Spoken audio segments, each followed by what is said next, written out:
false lunacy, a madly dancing man, hearing unhearable words, drawn to a beloved's grave. And there, mayhap, true madness last. As did this one, playing in death, find true death at the last. Killing a nameless lover, she pierced a heart rent by sorrow. Doth lie invite truth? Doth verity but wear the mask of falsehood?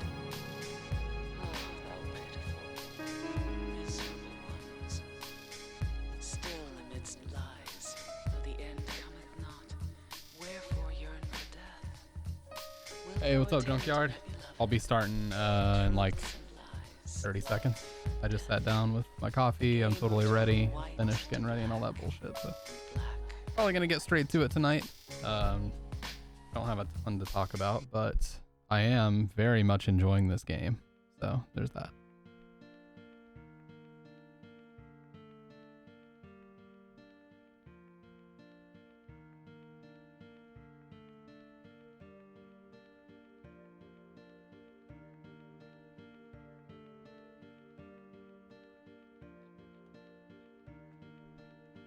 Yeah, this game's got a very throwback feel to it,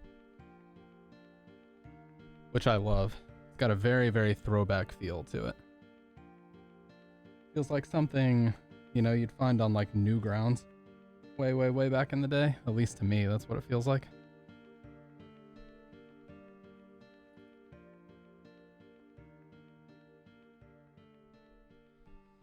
Oh man, nothing like putting those 770s on, man. They just feel right. They just feel right. Now I gotta turn it down just a little bit. And for some reason yeah, it's doing it again. I don't know what's going on, but my mic is registering way quieter than it usually does.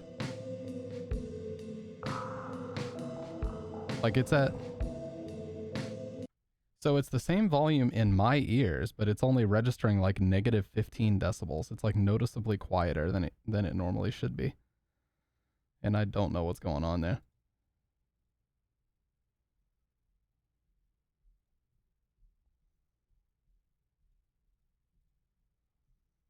I don't think that would have made a difference. It's like the compressor is fucked up or something.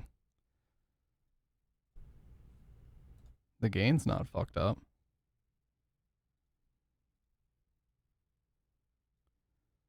I mean, the compressor is giving it the same volume I always have. I don't know what's going on with it.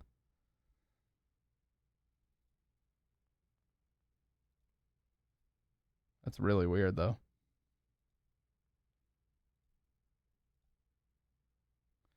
Oh, you know what?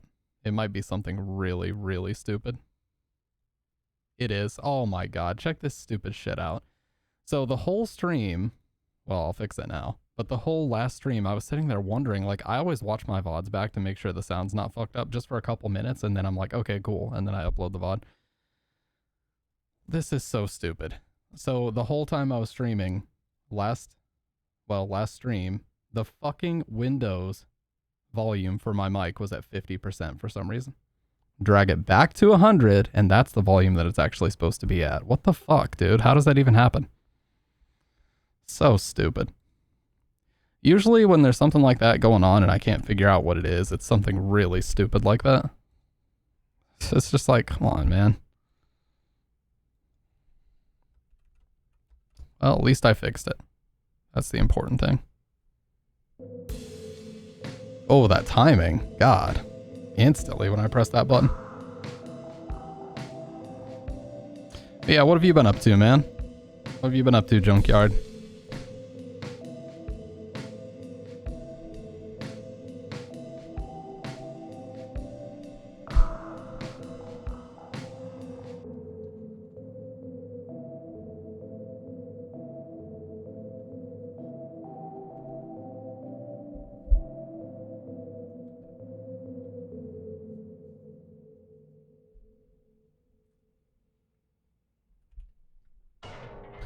Running a lot. Running a lot as in errands, or running a lot as in getting steps in? Which running do you mean?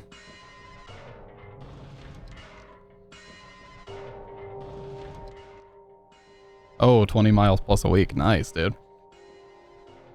Yeah, I got 5,000 steps in a couple days last week, and you know, I want to make that a consistent thing every single day because I've definitely lost weight on my diet, but I just need to throw exercise on top just to complete it, you know?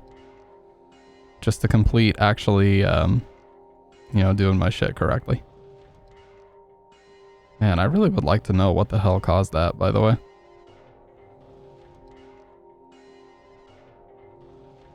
Sometimes I really don't fucking know how things just get muted or significantly quieter than they should be for no reason. Very dumb though, that's for sure.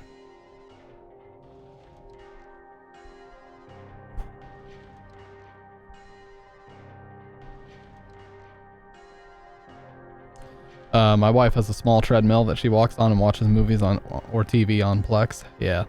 Oh yeah, I actually set up a media server today. Funny enough, I still use my PS3 to watch movies on the media server. I just downloaded Universal Media Server and it seems to work perfectly fine for anything that I have downloaded. As long as it's not like a really weird format. Like I think MKV doesn't work on there. But honestly, who the fuck is watching stuff on MKV that often these days? I'm certainly not doing it very often.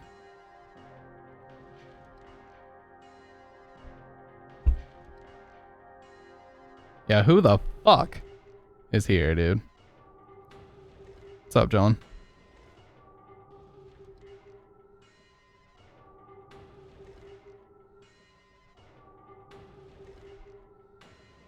You always have your stream recordings in MKV? Yeah, I was just saying it doesn't run on PS3. Because I'm old-fashioned. I use my PS3 for, like, everything still. And that's one of the things that it absolutely can't do is play MKV video, but it's really good at streaming other types of video. I save my stream recordings in MP4, I'm pretty sure. And podcast episodes and whatnot.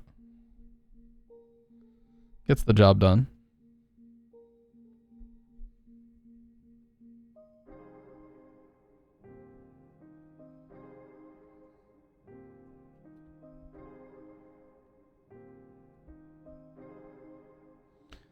MKV is better for crashes. It retains the footage. Oh, good point. Good point. Am I gonna listen to the good point? Ooh. Maybe not, but if MP4 crashes, it's lost. Yeah. Well, I haven't encountered a crash just yet, knock on wood. I also haven't encountered like a hard drive death. And very much knock on wood on that one. I use MKV for all the movies and shows.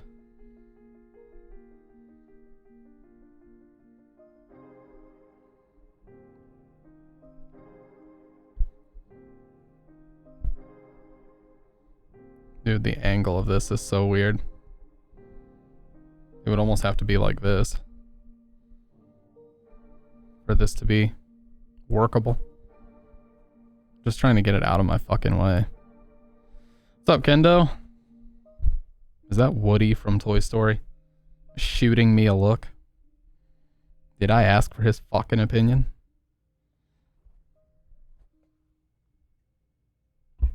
I don't recall doing such a thing.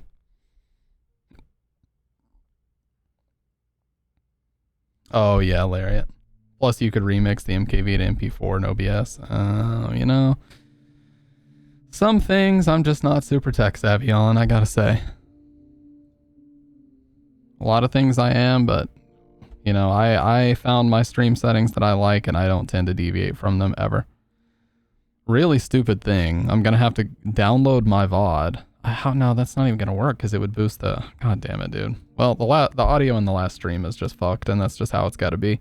For whatever reason, Windows had down mixed or, you know, manually adjusted the volume on my mic to be 50% input. I have no clue why.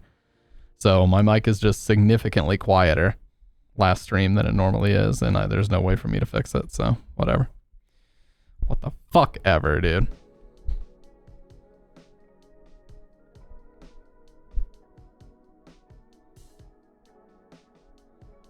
So stupid. God.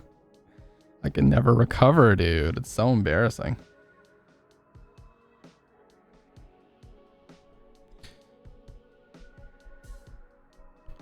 Now I have to figure out how to use AV1 since my GPU has an encoder. Yeah, I've always used NVENC. I feel like NVENC is a good solid mix, and NVENC uses like your, what are they called, tensor cores? Gun the Toad? No, it is not a green screen. But I appreciate that, you know? You asking me that means it looks like one. But no. See?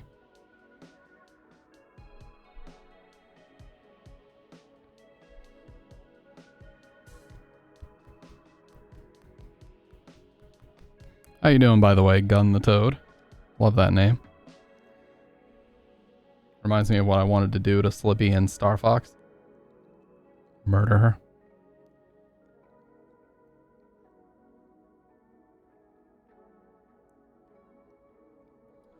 Yeah, I was watching, appreciate that, man. I was using, or I was watching a couple streams that were like, oh, AV1 test stream. And I was looking at them, I'm like, I can't really tell a difference.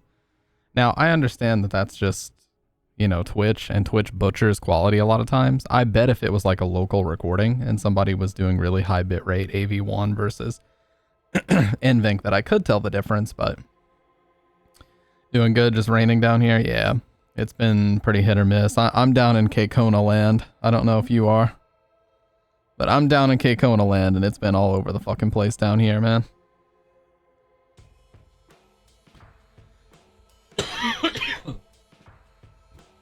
Oh, nice. Yep, that's where I'm at, dude. We're just sitting here yapping on a Thursday. You know how we do.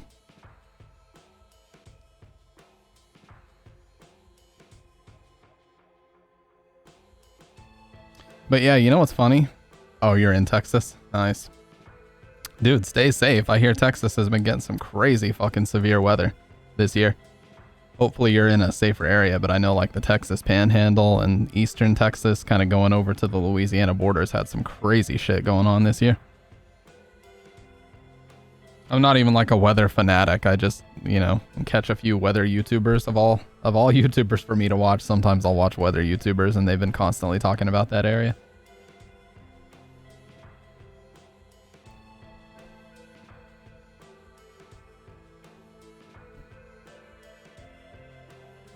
Nightmarish Waltz, man. Such a great song. Oh, come on. Here, I got you, John. Hang on. Nightbot, stop being a cuck. There you go. Go ahead and repost it. Because it does this thing now where it actually prevents me from being able to click on the link. I guess it's like a safety thing. Okay, cool. See, John, I would have splurged for the, I'm getting old talking about the weather. True. No, it's crazy where I'm at. Things flying everywhere. Jesus. Oh, Pro Art. Yeah, those are great cards. Those are excellent cards. I would honestly only buy 2. I like Pro Arts because they're very industrial and they just get the job done. They're not fancy. They're not gaming, you know, fucking 300 septillion gigahertz overclock gaming cards. They just work, you know. But I would buy the Pro Arts and the Noctua cards. That's it. Yeah, the Noctua cards I believe are 4 slot, but the Noctua cards, you know, and my PC is full to the brim. You guys have seen the photo of it. It's full to the brim with Noctua Chromax fans. I only use Noctua cooling products. I think they make the best air cooling products in the industry, and nobody has ever come close. The only company that ever got close was Be Quiet with their Silent Wings 3 fans, but even then, I still don't think they came close. Just build quality, you know, customer service, everything. I think Noctua just wins in that department. But this is my PC. This is a Fractal Define 7 case. It's smoke tinted, but you can't see that because obviously the side's ripped off. But yeah, this is a Chromax D15S, not a D15, with the white, I don't know what they're just the white Chromax cover plates. I don't know what the fuck. But yeah, I've got 2 industrial PPC 3000 RPM intakes, Two more industrial PPC 3000 RPMs that you can't see up here, or 2000 RPMs.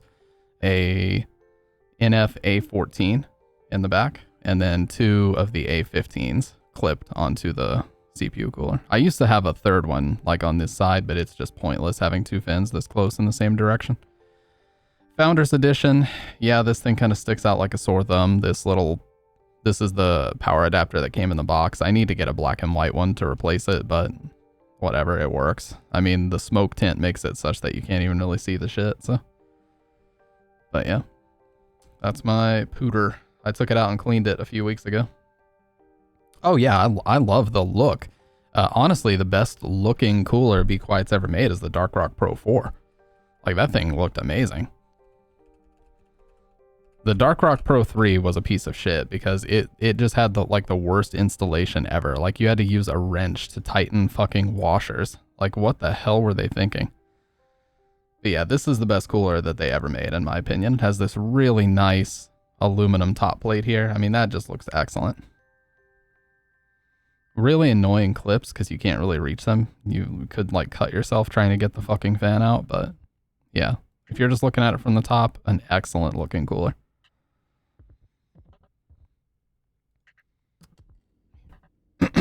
Yeah, I tend to try to buy Deepcool Assassin's great too.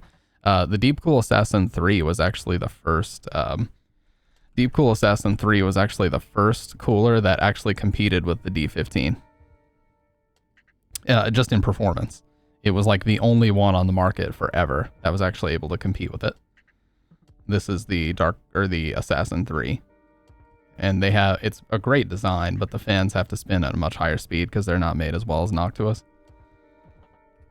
Deepcool Assassin 4. Ooh, yeah, I saw that on your photo. Man, that is so sick looking. I like anything that's just like industrial black. I don't need your fancy fucking RGBs. I don't need any of that shit. I just want industrial black, easy to install. Thank you and good night. That's it. Ooh, I didn't know there was a white version. That's sick. Yeah, I like the checkerboard design. That is sick.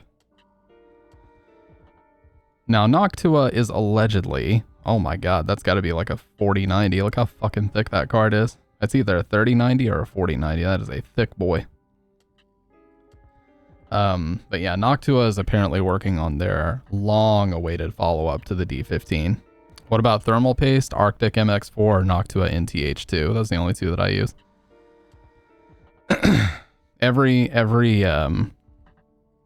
I have repasted 2 Xbox Ones. I own 2 Xbox Ones. I've repasted all 3 of my PS3s and Bridget's 360 with Noctua NTH2, and then in my PC I always use NTH2. But I've used Arctic MX4 in the past, and it's really, really good. But yeah, this is a strictly Noctua household, okay? You could call me a bit of a fanboy. I might be one. I don't know. All I know is they make good shit. Oh, and what else I know is I bought a Chromax D15S, and originally I installed it on an 8700K. And when I switched to the Z490 motherboard, I needed different mounting hardware. So all I did was email Noctua and I sent them my receipt, and they sent me a big package of like stickers, and they sent me a really sick black and silver metal case badge. They sent me a brown and tan metal case badge and the mounting hardware that I needed. All because I showed them a receipt and a proof of purchase. They sent me like basically a whole promo package. So I love Noctua. They're a really cool company. They seem to really give a shit. They also sent me some new black fan clips free of charge. Because I only had chrome ones. Light wings. Oh yeah, the Be Quiet light wings. Yeah. Those were really, really expensive.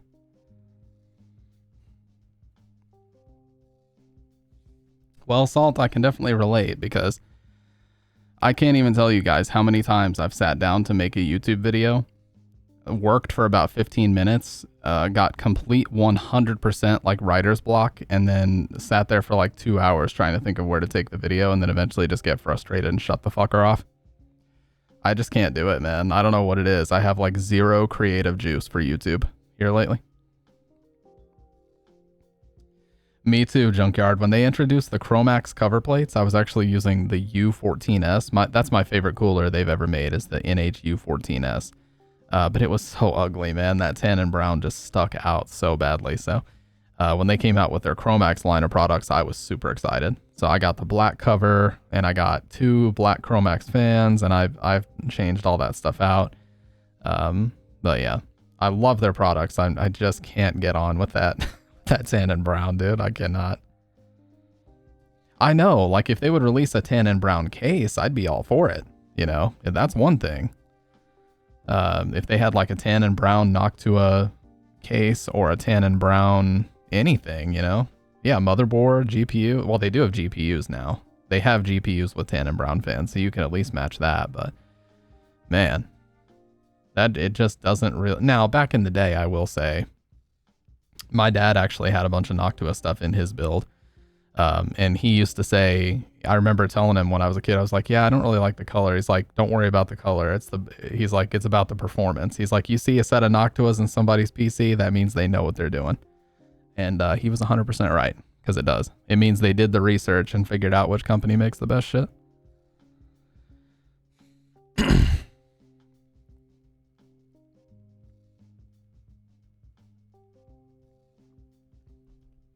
Oh yeah, wood case. That'd be a really cool build. Now, I will say it has been something that I've wanted to do for a very long time, to do hard line water cooling.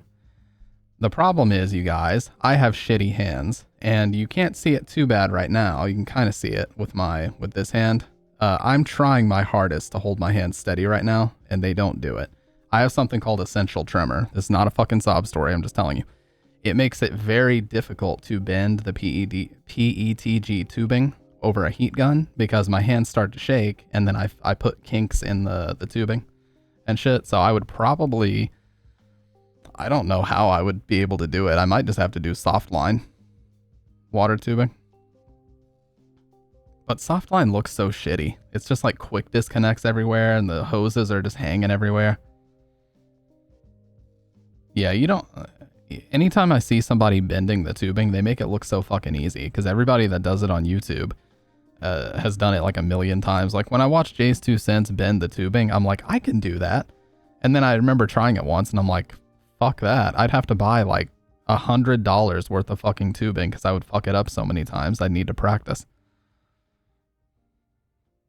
When they do the 90s, and especially if they do the double bends, I'm like, man, fuck that. I cannot do that. Yeah, copper tubing is sick, but it makes your build so heavy.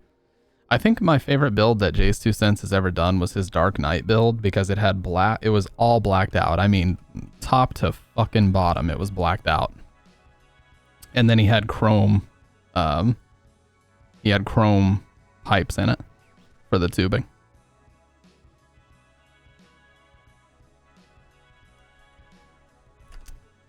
Let me see. Yeah, it was an AMD build that he had done.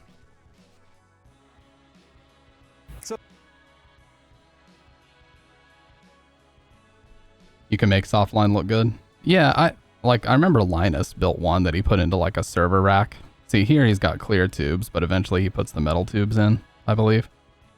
Yeah, look at that. It's black, but look at that. It's like powder coated black tubes. That is so sick.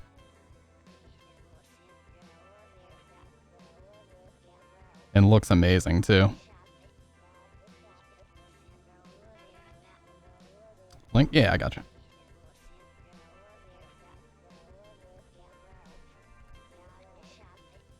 Look at that shit. Those black tubes are sick. Although you can't really see. I do like the idea of being able to put like a colored fluid and being able to actually see it move throughout the system. But the problem is it corrodes. He had a very popular build on YouTube for many, many years called Skunkworks, which was like a black and yellow theme. And the yellow fluid that he was using ended up corroding the shit out of his water blocks and the cold plates all over his PC. Oh yeah, that actually does look pretty good. See, I would like to... I wouldn't necessarily want to double loop mine. I would probably just do like just a water loop on the CPU, and then just leave the GPU like air cooled or something, you know, just to have at least a CPU. Because look, as much as I love air cooling, and I will fight to say that I think air cooling is superior for people that just want to get it build up and running with like no hassle, it does not have it doesn't match the performance of very, very high tier all-in-ones or dedicated water cooling with a pump and distilled water and everything like that. Like that one by Arctic, it's called like the Arctic Freezer 2 360 or something. It's the ugliest looking thing ever. It has like no LEDs. It has a little fan on the water block. But that thing has just the best performance. You know, if you want strictly top of the top performance, you buy that thing. Put some like Noctua fans on the radiator and you have the best cooler in the industry.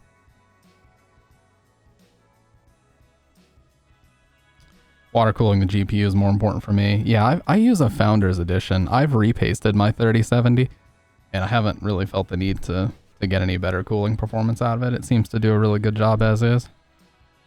Obviously, it would be nice, but it's just not really necessary with the way things are right now.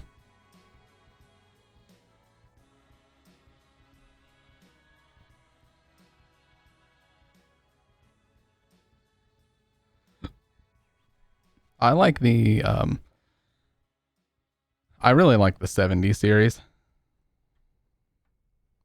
I really like the 70 series of GPUs. Like I had the 1070 for a while, and then I moved to the 1080 Ti. 1080 Ti was probably the best graphics card I've ever owned. To be 100% honest with you, I could probably still be using a 1080 Ti now and be totally content with the performance it gives me. It was just the greatest price to performance I think that has been released in like the last 8 years of PC hardware. No shit. The thing came out in 2017 and you would be totally fine to still be using one right now. It even outperformed my last GPU, which was a 2070 Super. The 1080 Ti outperformed it. Like, what the fuck? You identify as an Apache helicopter. Well, yeah. You know what? That is a chat message. You typed it, whether on phone or our keyboard, and you did submit that message to my chat. Now, that much I can say about it. Yeah, I think Dave is still using a 1080. He's had a 1080 since like 2016. Dude, Bridget is still using a 980. She's just got a straight up GTX 980, not even a Ti. And it does everything she needs it to do. Like, if you're just playing at 1080p, you can go for a very old graphics card and be totally fine. I don't even own a 1440p display anywhere in this apartment. I use strictly 1080p because A, I don't need anything higher than that. Oh, sorry, Junkyard. Sorry, guys. The Nightbot is sniping the hell out of people today. You're good, dude. You're good. I typed Junkard, dog. What the fuck? Wait, why didn't it work? There you go. But no, I just much prefer higher refresh rate over higher resolution. Oh, damn, dude. Yeah, now that is a classic PC. The only thing in here that gives it away is the newer power supply, but the rest of everything in here is like, man, I remember those beige cases. Like, every single case was beige. And if it didn't start that way, it was going to end up that way eventually. You even have, is this master and slave jumpers on your HDD? Damn, is that a sound card down there? Remember when you literally needed a sound card? Like, motherboards did not have audio. A lot of times. I remember that. A PATA SSD that's custom made by DOS Dude on YouTube. Oh, okay. Okay.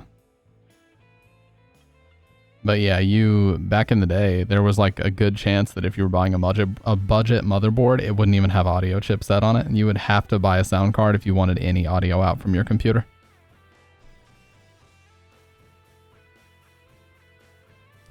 I think the most mind-blowing moment for me when I was younger about computers is the first day my dad ever showed me Winamp. When my dad showed me Winamp and played like my dad was obsessed with like Ozzy Osbourne and, you know, basically like metal from the 80s. He played me some Black Sabbath and Ozzy Osbourne on Winamp, and it had this visualizer, which was like just different colors and waveforms and different things that would sync to the music. And I just remember sitting there like with my mind absolutely fucking blown looking at that.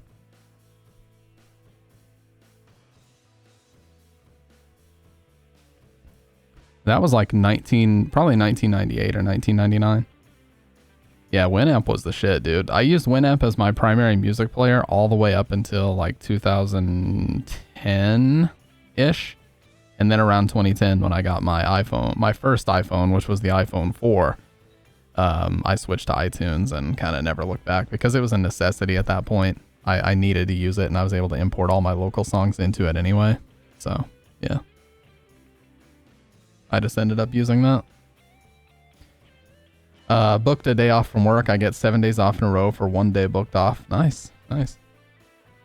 Yeah, we have a holiday called Memorial Day coming up in the States on like May 27th or something.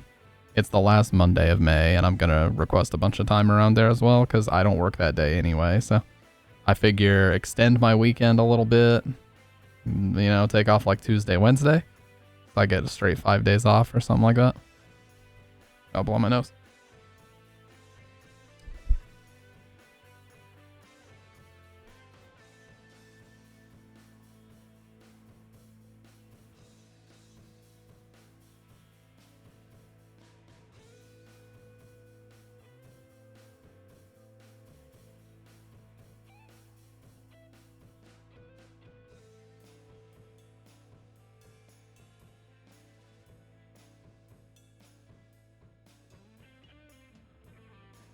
Yeah, I gotta be honest, you guys. I've been absolutely obsessed with Blu-ray stuff here lately. I don't know what got me into this all of a sudden. I think I just was like thinking about the fact that my Blu-ray collection's kind of small, and I just wanted to add a few more movies because I was tired of not being able to find them on streaming services and shit. But yeah, I've just been really into, you know, looking up movies on Amazon and getting insanely good deals on them. Which, I don't know if this is a US thing, but dude, Blu-rays on Amazon right now are dirt fucking cheap. Like, you can get so many good movies for like $5 or $8 right now. You can absolutely stock up. I bought a Steelbook Ghost in the Shell 4K, which I don't own a 4K TV, but it has the Blu-ray disc inside of it. I bought a Steelbook Ghost in the Shell for $13. Normally that would be like $28, $30. I guess I don't know if they're like liquidating inventory or what, but they are absolutely dirt cheap right now. Nice. Yeah, always good to decompress. And I know you've talked about in the past feeling kind of, you know, stuck in the cycle of working and not getting enough sleep and everything else. So definitely take that time and just fucking decompress and don't think about work for a fucking millisecond, dude.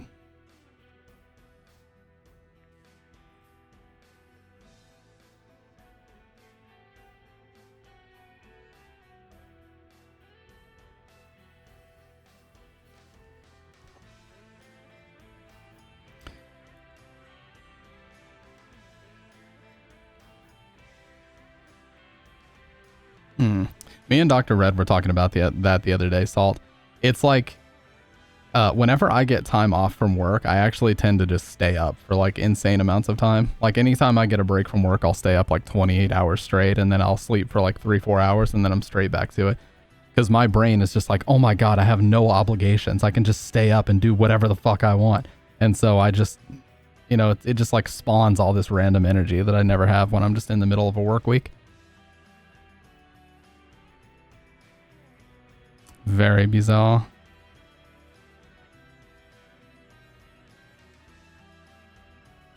Oh, God, man. A few days ago, I slept weird on my neck, and it's been just fucking popping and stiff as shit. That's how I know I'm getting old. Just sleeping wrong fucks me up for a few days. It's not like severe pain or anything. It's just fucking annoying more than anything.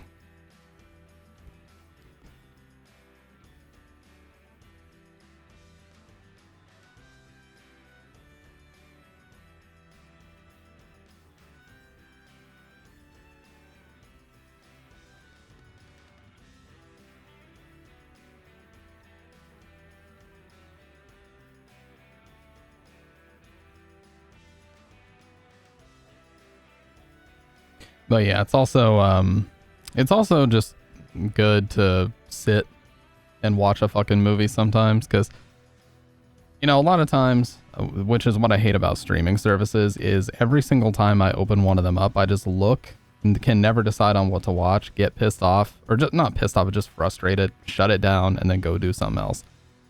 So, you know, physical movies are better because it's like, I put this in, it's already started, I've committed, you know, especially if we're both sitting down watching, it's like, all right, even if I'm not 100% feeling it, I'm just going to watch it and try to get into it.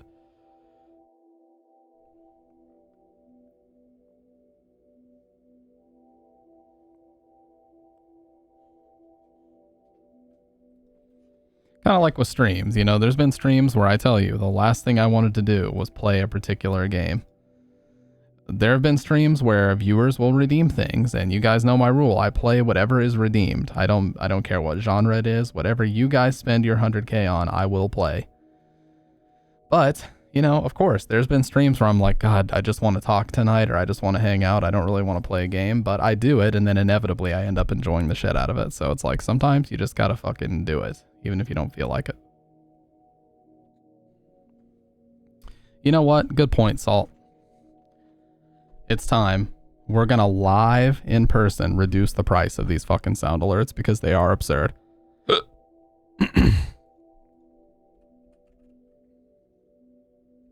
In looking at other people's streams, I have by far the most expensive sound redeems of like anybody. You have Pizza a lot. Yes, you have Pizza a lot. And Ocelot meowed. No, you didn't Ocelot meow, but you've done Pizza a lot. Okay. Channel point. Oh my god, they're so expensive, dude. You know what? I'm just going to knock a 0 off the end of all these. Instead of 5,000, it's just going to be 500 from here on out. I'm just going to knock the 0 off the last digit of all these.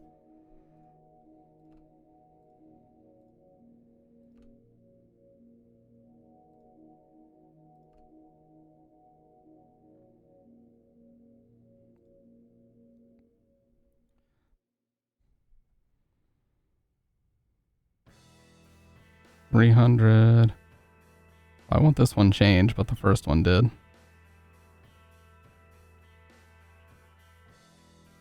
$300. 1,000 for, yeah, still 1,000 for that one just because it lasts so long. Yeah, Austin, what's up, dude? Well, inflation is no longer here to stay. Why won't these save? What the fuck is going on? Why was the first one easy to save and none of the other ones will actually change?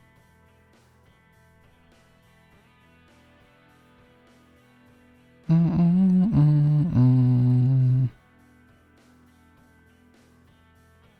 I have to test it?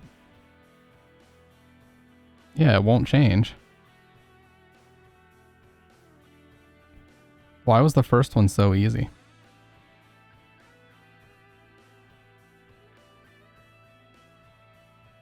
I could probably just manually change it, because I mean the checkbox up there means that it's saved, right?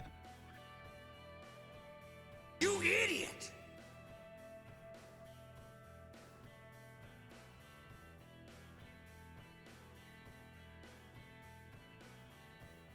It shows 450. Okay, so it's probably just, yeah, they all should be fixed. That's a good point. I can just check myself. Okay, yeah, it looks like they're all set up now. All right, now the reason why hydrate is at 1500, you guys, bruh is not fixed.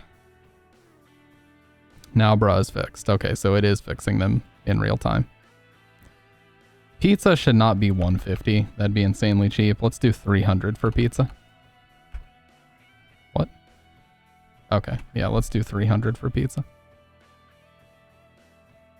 Look here, look, listen, 300 is fair. Ocelot meow for 500. SH gate is a really basic one, so we'll do 100. You're pretty good is 350, that's fair. All right, affordable pricing for all. Sound alerts are no longer scuffed, expensive as shit. They're good now. Oof is still 3,000, why? That should absolutely not be 3,000. Okay, there we go. Everything appears to be fixed now on my channel point rewards. It shows 50 because you're not a goldfish. Let's see. Other alerts. I didn't even have any. I have 2-bit alerts. I forgot I even set these up. They're cheap as fuck. See, some of them update. Oh, never mind. They're all good now. That shouldn't be 5,000 though. Every other one was correct. All right, cool. They're all fixed. All right, affordable pricing for all. Now I'm going to go real Santa mode. I'm going to go Stampy Claus, and I'm going to refund some of your guys' ludicrously high point redeems. So you guys will be seeing some points going back because I'm not about this insanity anymore.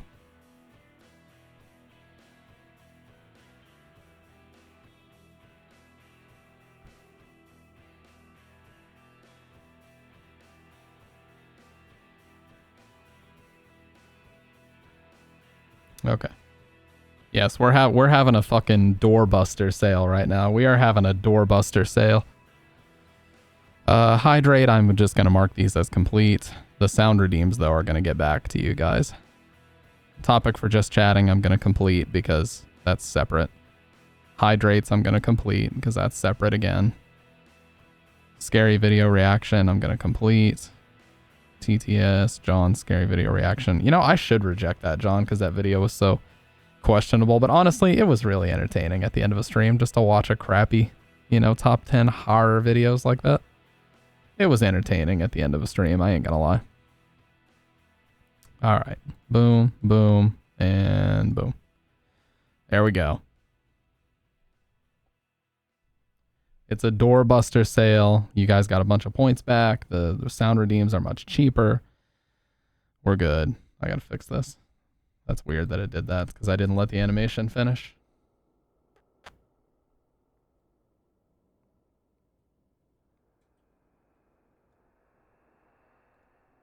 All right, good to go. Yeah, so this game Crow Country, it's a fun little indie horror game.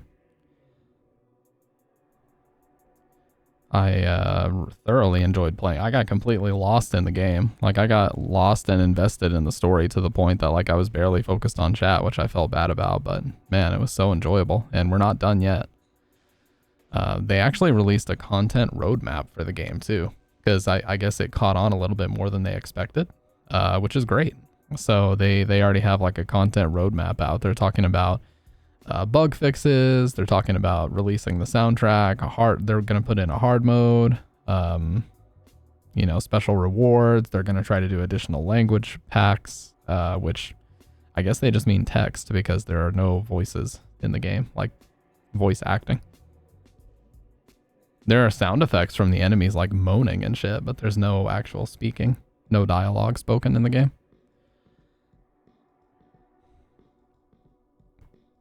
Always love to see it. I love to see when indie games just like come out of nowhere and take over the horror community. Like the last time I saw this was probably Choo Choo Charles, and it was just like this random meme ass game about like a haunted train, and it like did super well in the horror community. Like it was, everybody just accepted it as a meme, just joke of a game, and it made for excellent content, which was cool. I don't know why I got 2 straws, by the way. We're double barrel unleaded coffee fuel injecting right now.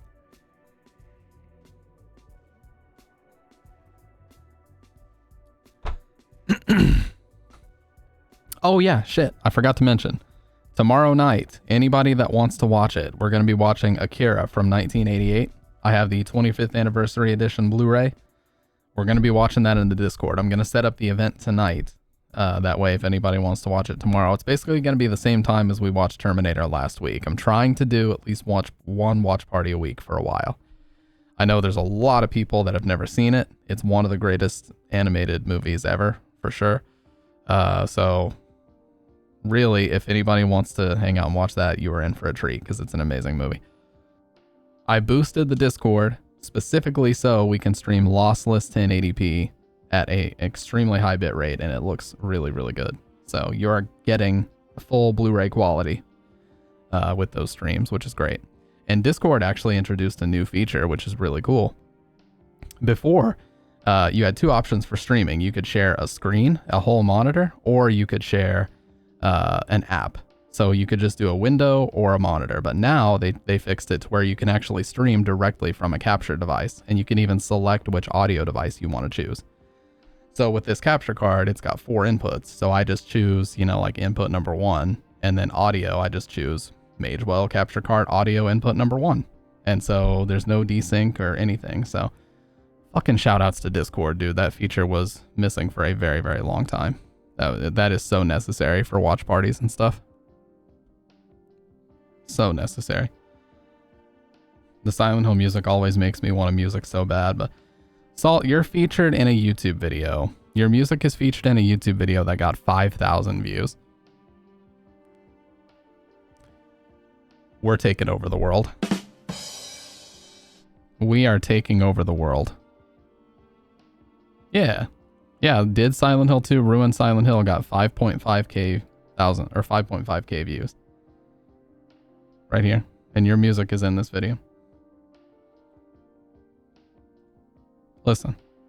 I even credited you in the credits. Music production by Twitch community member at I'm Only Salt. Thank you.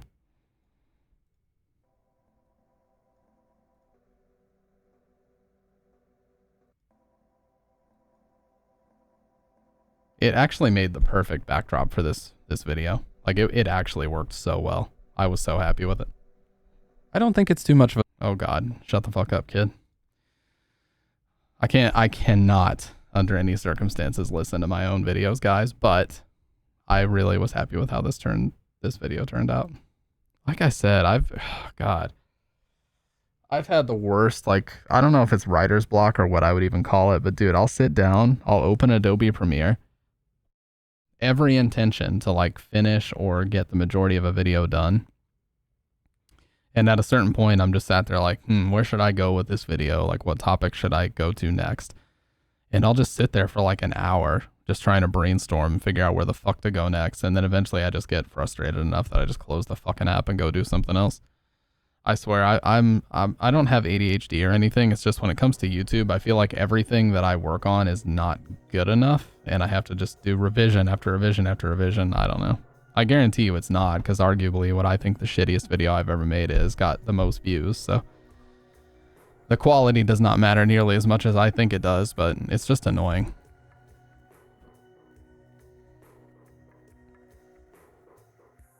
I mean, the audio and the video of the one that got decent views is like horrendous. It is so fucking bad. But it doesn't matter because content is king, you know? It doesn't matter if you're sitting here with a Logitech C920 and a blue compass or a blue, well, not a blue compass, that's a mic arm, but a blue Yeti or a blue Snowball, whatever. As long as the content's good, that's all that matters. Equipment comes second to that. So I'll just stop being a little bitch. Renowned YouTuber releases another banger. I know you ain't talking about me. You want to talk about a renowned YouTuber?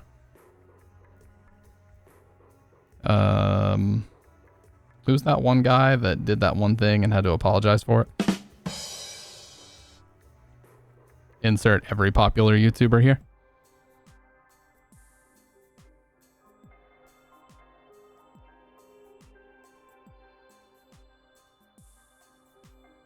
Stamp Paul, yep.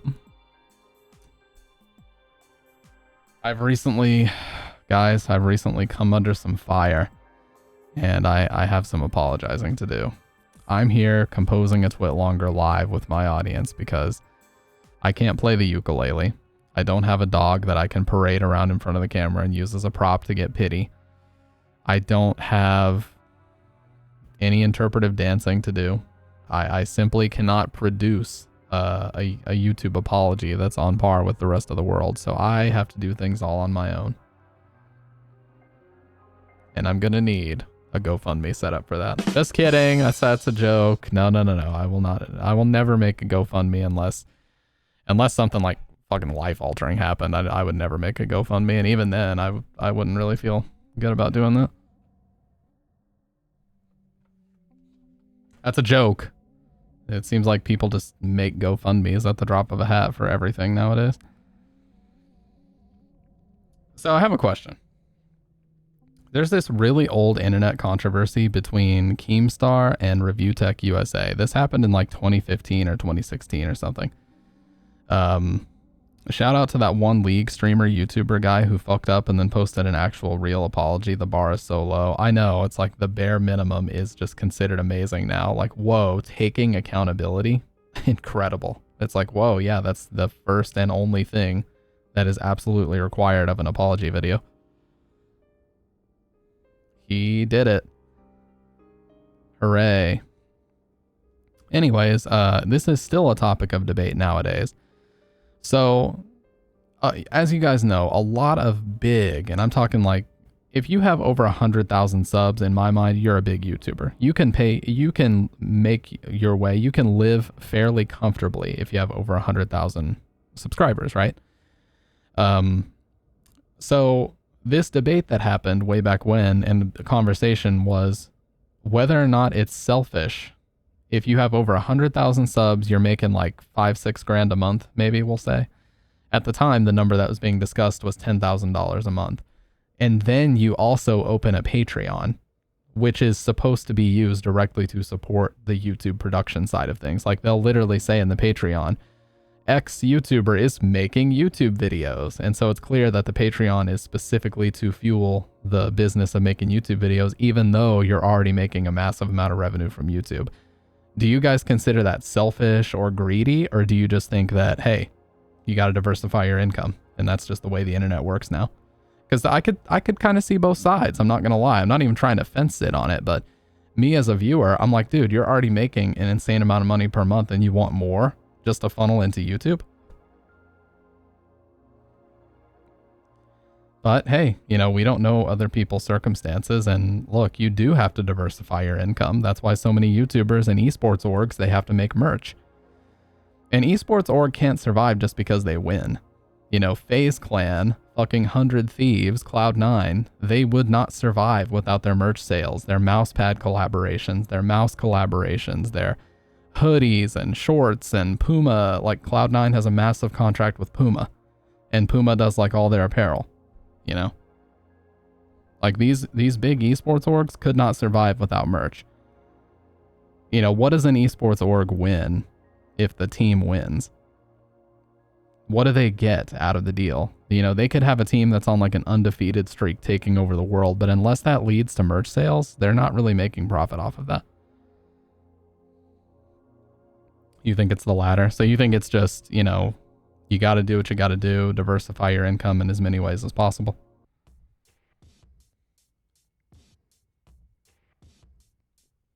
Well, apparently ReviewTech USA did like a debate with Keemstar over it.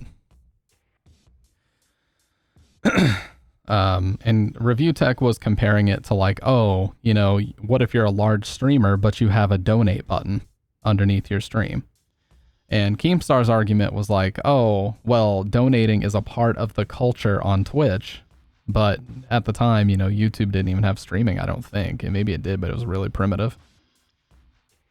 It's not even about those two. It's just a conversation that has continued. Like, to this day, whenever YouTubers open a Patreon, it's very controversial sometimes. Like, their viewers are like, what? Like, they're raising their eyebrows like, really? You have like a 250,000 subs and you're opening a Patreon? Now, let's be clear. There are things that you can do to make someone subscribing to your Patreon worth their while. You can give them like early access to videos, and you can do Patreon exclusive content, and you can, like, for example, there's a music review or a music reaction channel that I watch called Lost in Vegas, and it's these two guys that are just really open-minded, and they like to react to all genres of music. I am subscribed to their Patreon because YouTube decimates their video if they upload the wrong song. So they're able to upload everything, you know, copyright free on their Patreon, so I check them out over there. Yeah, dude, imagine a game dev publishing their game on multi-platform. Feels the same to me. I can see that, for sure. Yeah, for sure, I can see that. But, yeah, like, I have to check them out on Patreon. I think the break point is when you're in the millions upon millions of subs. At that point, if you have a Patreon, you a bitch. Yeah, I agree. I would actually say 1 million. If you have 1 million subscribers, that means that you, as long as your content is doing decently well enough for a YouTube channel of that size, and you're getting brand deals and you're selling brand deals and in mid-rolls and different things on your video, you're probably making 6 figures easy, if not comfortably over. In fact, if you have 1 million subs and your content's doing well, you probably make close to like 200K a year in just AdSense, and that's not brand deals, that's not promotional material, that's not, you know, sponsored live streams that you may be contracted to do. There's a lot of different things that go into it that are incredibly lucrative. So I agree with you. I would honestly say 1 million. If you have over 1 million subs and you have a Patreon, at that point I'm a little miffed and I'm like, that's a bit much. Exactly, yeah. And it's like, if people don't like it, well, don't support the Patreon, you know, and I agree with that take as well. But, you know, at the same time, hey, money's green all around. I'm not ever going to judge somebody else for trying to get the biggest bag they possibly can, because, hey, we're all trying to make money doing this at the end of the day. If there wasn't the incentive of at least doing it as like a side gig, nobody would really do it, you know? And anybody that says that they don't stream, if they're at least an affiliate, and they're at least, you know, getting like 20 to 30 subs a month, anybody that says they don't do it for money whatsoever is not being 100% honest with themselves. Because if you were not doing it for at least a modicum of financial reason, then you wouldn't be doing it as often as you do, because you could be spending your time elsewhere, you know? There are much more productive things you could do besides Twitch stream. You could do like a transcription job online and make extra money on the side, or you could do stuff on Fiverr. You could make art. You could look at what Gummy does. She does art on the side, so she's got 3 ways to diversify her income. She's got her primary job, she's got Twitch streaming, and she's got commissions through art. So she's got 3 methods. But you also got to make sure you're not stretching yourself too thin.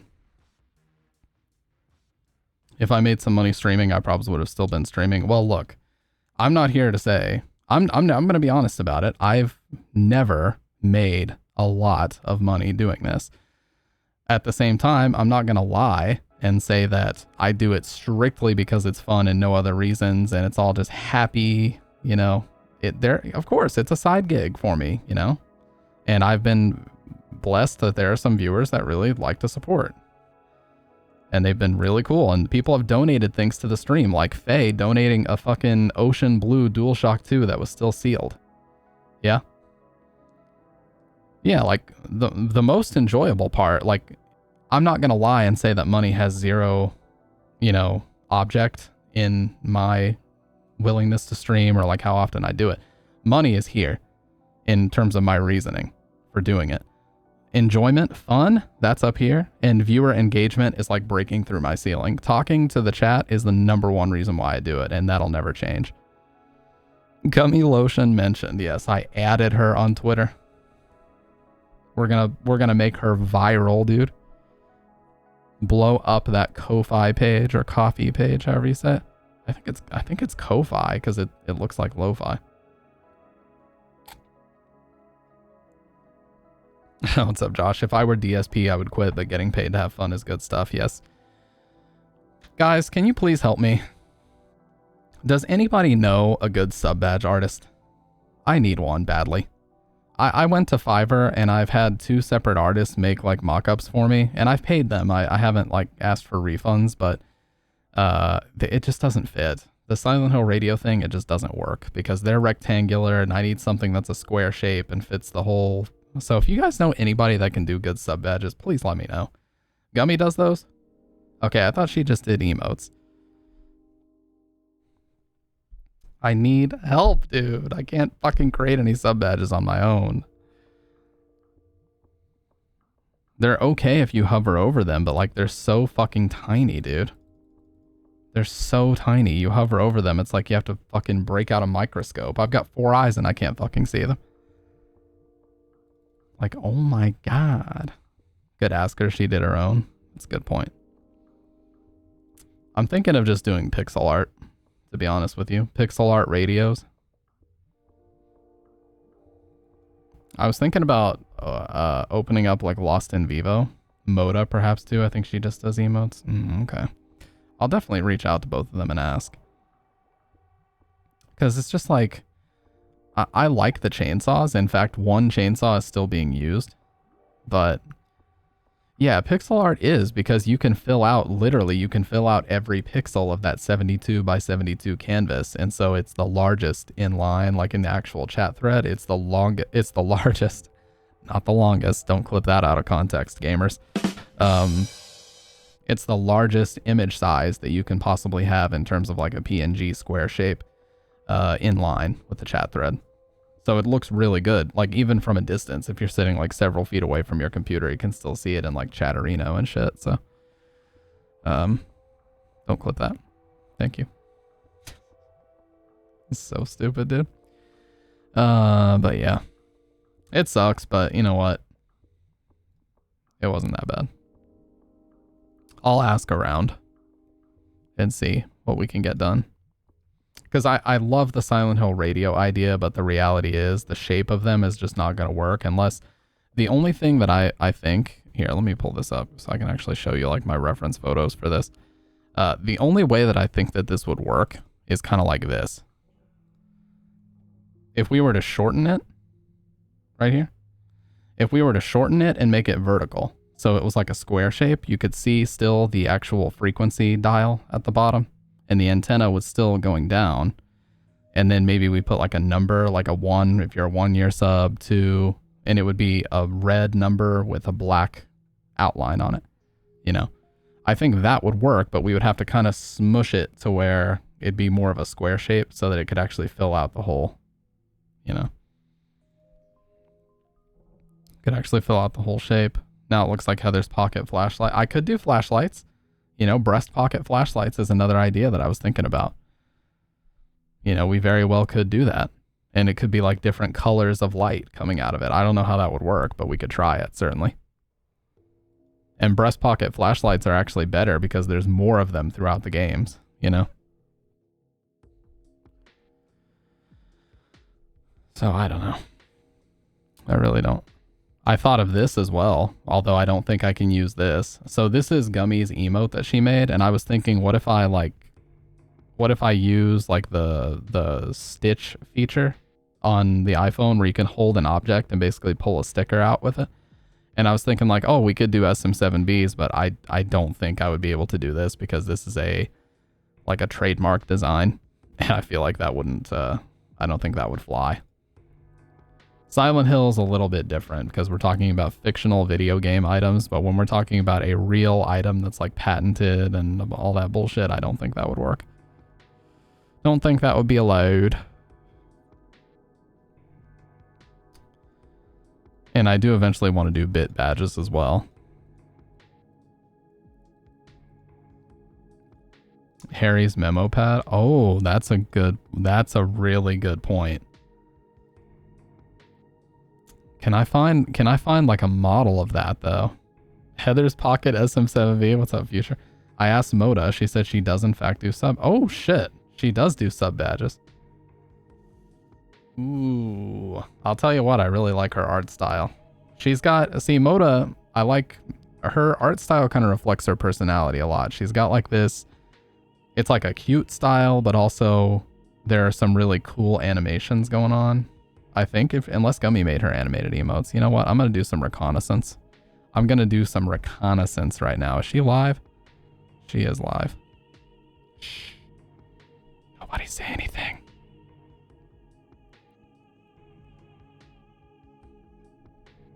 Nobody say anything. I'm doing some reconnaissance right now.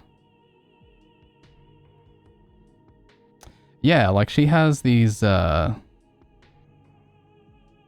yeah, she's got a bunch of animated emotes. If she made these, especially. Oh, dude, this is gonna be so good. I'll send her a DM. I'm excited, but I'll send her a DM after the stream, okay? Yes, I would love some animated emotes as well. Although I may need to go to Gummy for that because I would like the animated emotes to include the same character that we've already made. So I would probably have to go back to Gummy for those. Anyways. And I'm getting unreasonably excited about Twitch fucking art assets, dude. I need to relax. It's actually not that cool. Everybody just calm down. There's nothing sick or rad about it. And that's final. There's nothing tight. I'm not stoked about it. And nor are you. And that's just right out. I need more coffee and let's start the game. Nerd.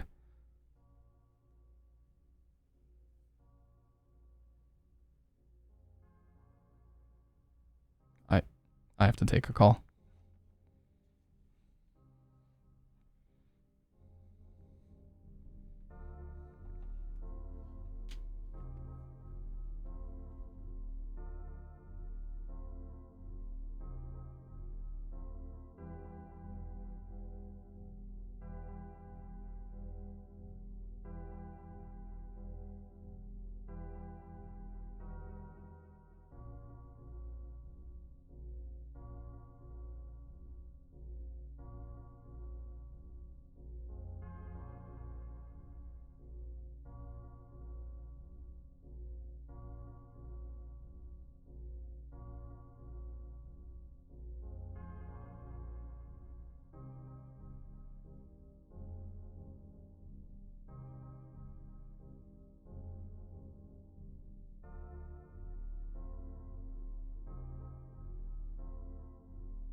I come back and I see that's right, run.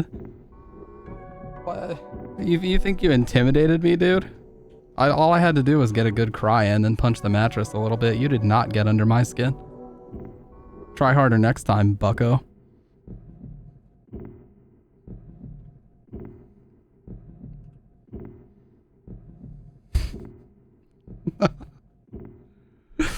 You did not get under my skin, dude. Okay, come back. I want to watch this guy. I'm gonna play it, dude. You think I'm not gonna play it? What kind of false advertising content goblin vampire stealer do you take me for? Because you'd be 100% right.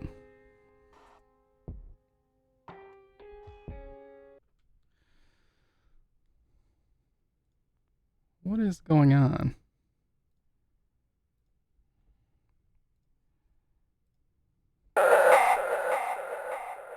Me getting deafened is what's going on. Sorry about that, guys.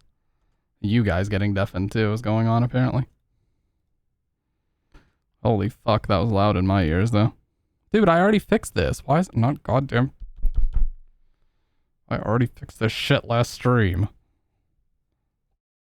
You piece of dog shit.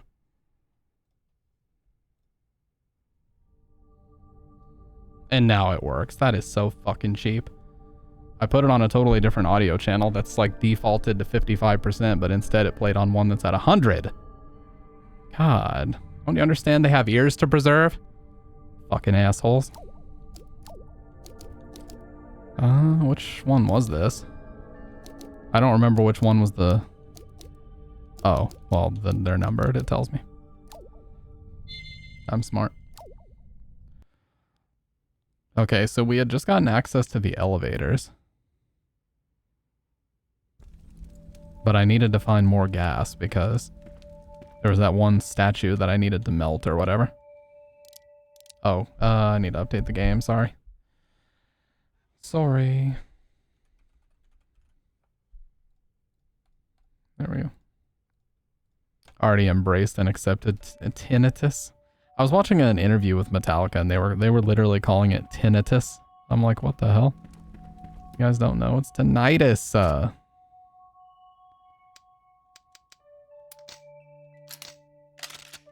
Look at this shotgun, dude. The she haircut on this character. The poiple. Look at this fucking line I take. That's a flamethrower too. Which I badly need to find gasoline for.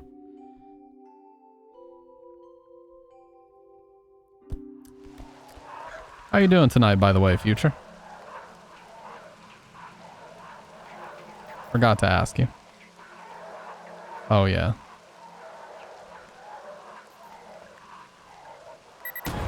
You piece of shit. I'm loading that file because I'm not taking that damage.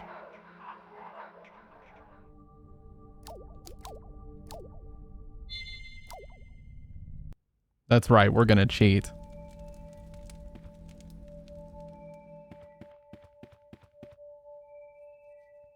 Dude, I'm not taking that damage. How's that cheating? That's just using the game mechanics to my advantage. You piece of... And of course, I immediately take damage anyway. Piece of shit. No. Oh, gas! Oh, shit. I needed that.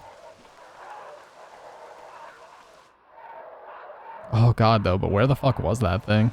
Wasn't it in the, It wasn't here, was it? I'm looking for the theater.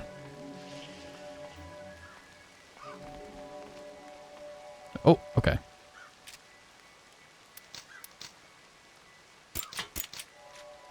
This should be enough to melt it. Dude, Audioslave is good. I got into Audioslave because of Guitar Hero 1. That song Koch Eyes, or however you say it.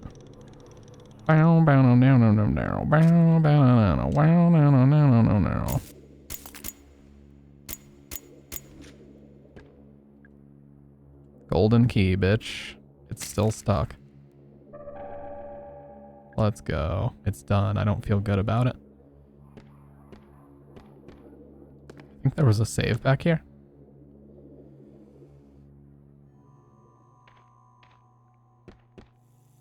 No. But the golden key, it won't work there. Cochise, yeah. Yeah, we finally got the elevators working last stream, so.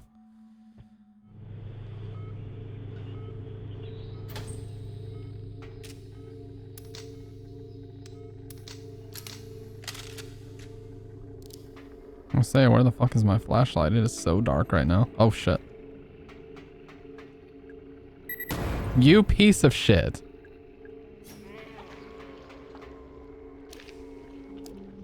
Injured.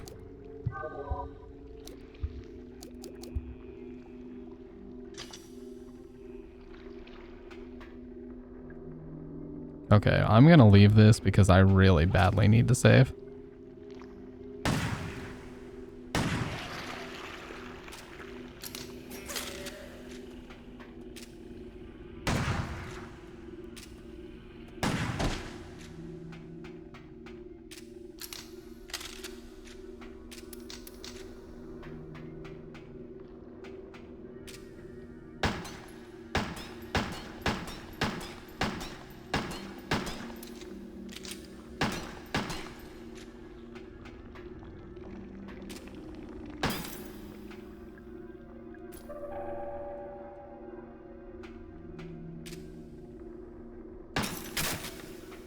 I'm not taking that damage.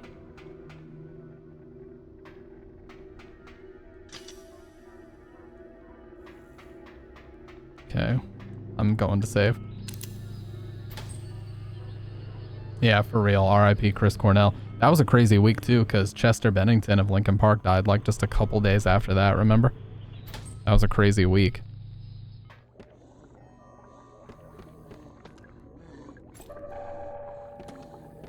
I'll take that. Oof. Fucking traps everywhere now, man.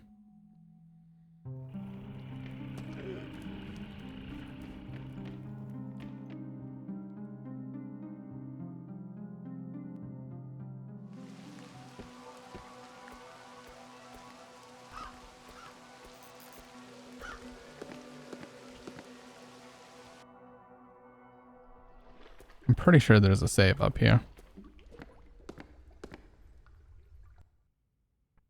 Okay, sweet.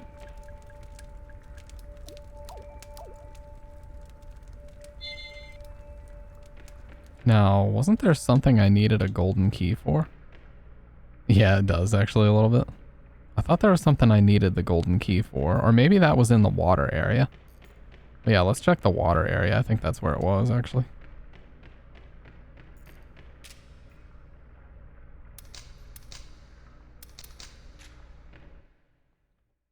I need more fucking ammo. More than anything.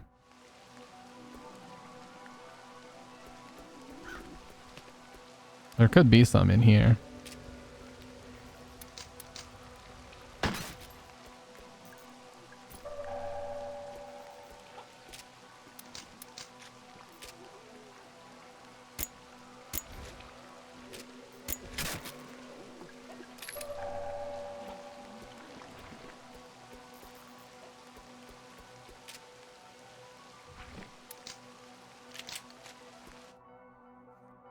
Gotta protect Eddie Vedder at all costs. Alright, let's go to the water area. This one. There's one area that I needed to use the golden key for over here.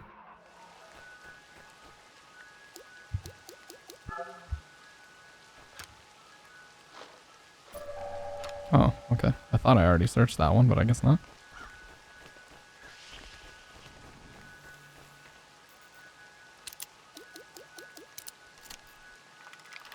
Yeah, there we go.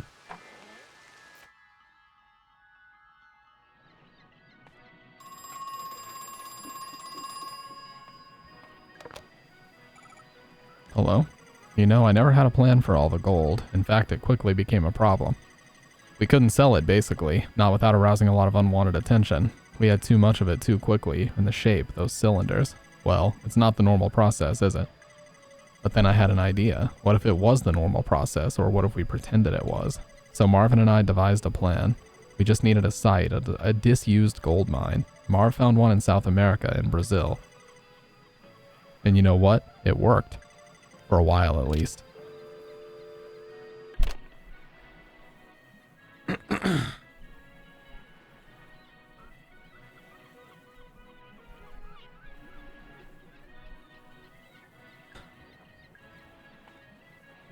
This fucking music, dude. Wow, touche pizza box. It's a hat. Wonder if sea captains really wear these hats, or have I been lied to by cartoons? I don't see the point in moving the boat if I'm not in it. But I can't reach the control panel while I'm sitting in the boat. I think I might need some help with this one.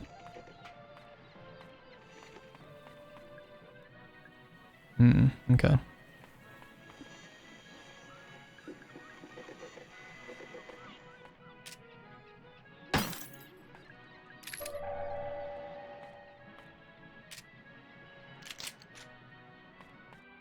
Okay, well, I guess we gotta start using the elevators now.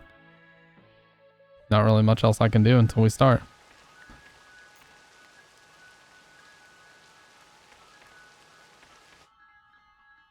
Yeah, that's a good question. Maybe she was. Because remember, she said to that one guy that there was something she needed to tell the owner as if it was super urgent. I'm wondering if it has something to do with that. That's a good point. Damn, we have a lot of handgun ammo now. They stocked us up real quick. It's some kind of diagram.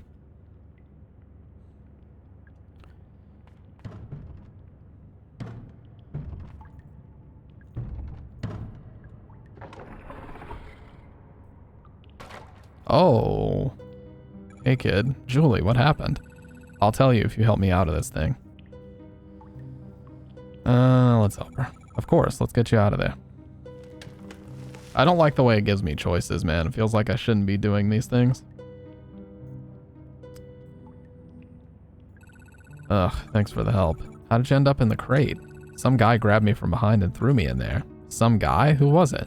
No idea, didn't see his face. He had real sweaty hands, though. Oh, gross.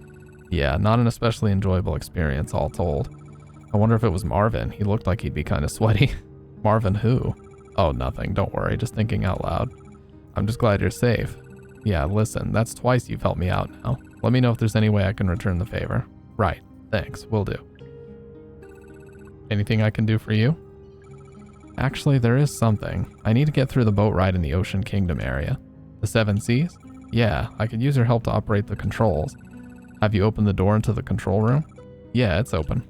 Nice work. I'll head to the control room and you go to the boat boarding area. See you there. Oh, sweet. And I see shotgun ammo in the corner too. Gimme.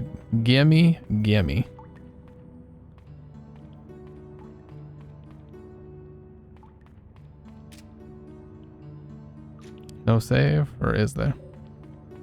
No.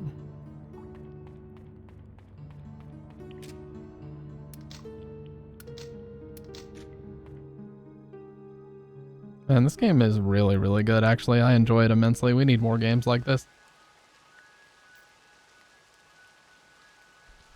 Okay, so the boat boarding area would be here, but... Okay, so we would have to go underground.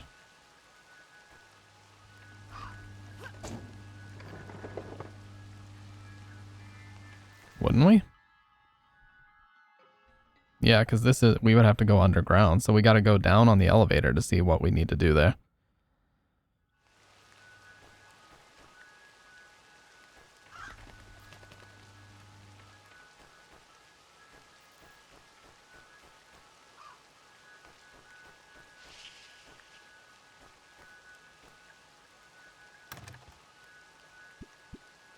We could, Kendo, yeah. I'd like to do my first viewing in there, would be fun too, but we're gonna watch Akira tomorrow night if you want to. If you have time. If anybody hasn't seen it, I would love for you to see it for the first time, because it is one of those like must-watch animated movies. It is seriously just landmark. It is so fucking good. I apologize to anybody that likes dubs, but we will be watching it in Japanese with subtitles. Because it's not like a traditional Japanese animation where the mouth movements are just flaps. They actually move their mouths in accordance with like the consonants of the Japanese language. So it's just way more accurate to watch it that way.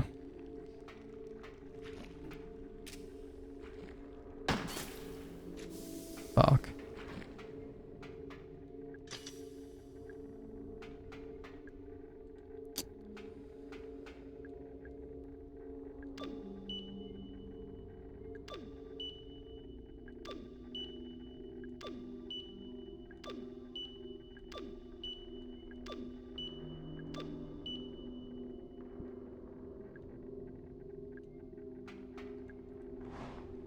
This is probably a horrible idea, but I'm gonna do it anyways.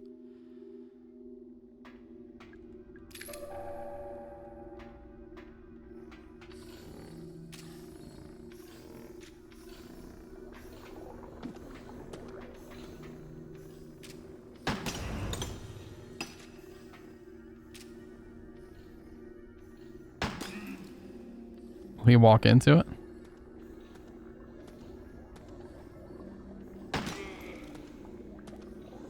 What? It does nothing.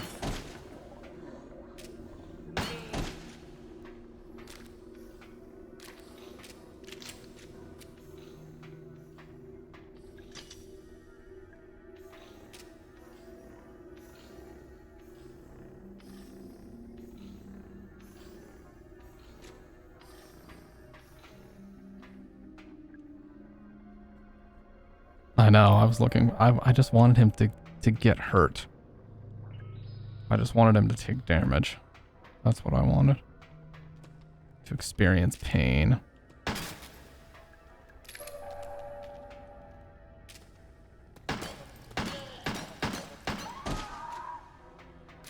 bitch.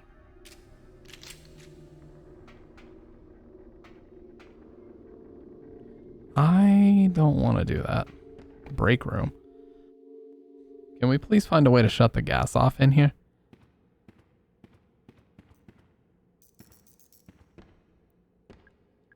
Okay, so if she says, I think it's a med kit, we should not take it. Root access.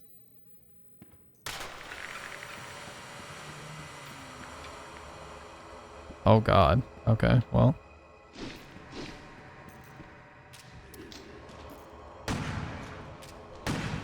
Oh shit. Okay. Out of the way, dude. I'm fucking trapped. I can't. Okay. Okay.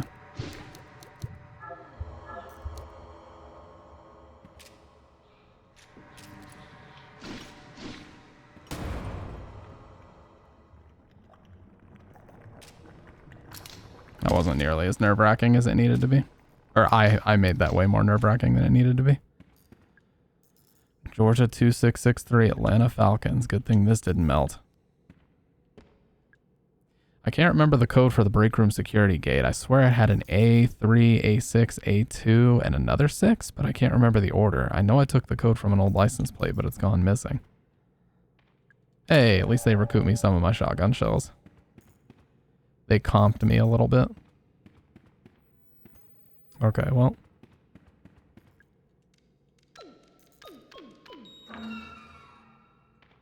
Nice.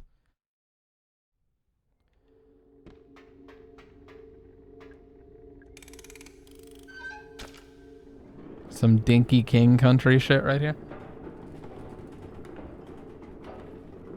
Amazing game, by the way.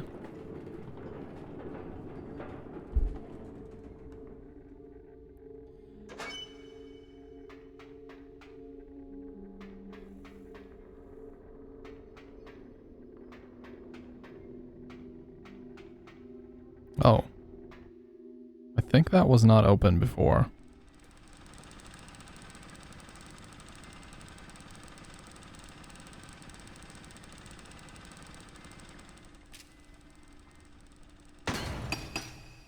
Hopefully that was what was spraying the gas up there. Handwritten letter. Hey Ed, did you get my rock shipment? Why don't you answer the phone? What's going on over there, Marv? Calibration Route 01, Sunday. Preserved for posterity. Nice. Damn, they're stacking me up right now, dude. Alright, well let's go back up now and see if that finally shut the gas off. I fucking hope so.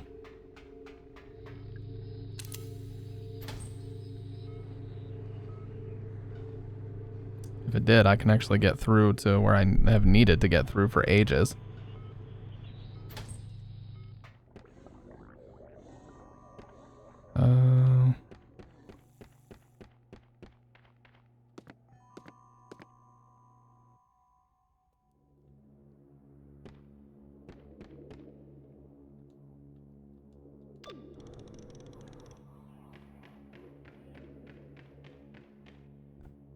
I'll have to go back to the water area.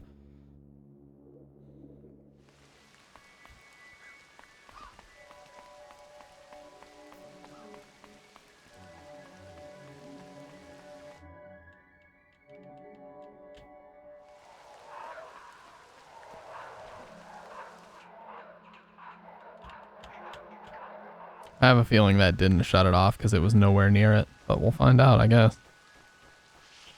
Nope, it didn't. God damn it. Is there a button to turn it off over here, maybe? That'd be really dumb if I just went all that way. I strongly recommend you sit in the middle, you know, for balance. Wow. What? I can't fucking get in there, dude.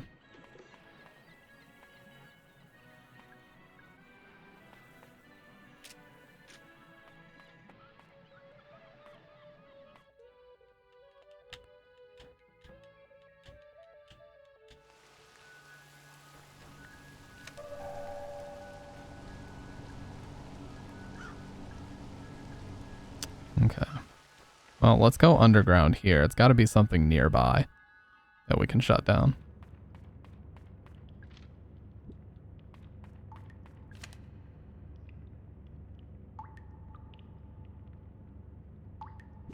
There's a switch in the crow's office that turns it on.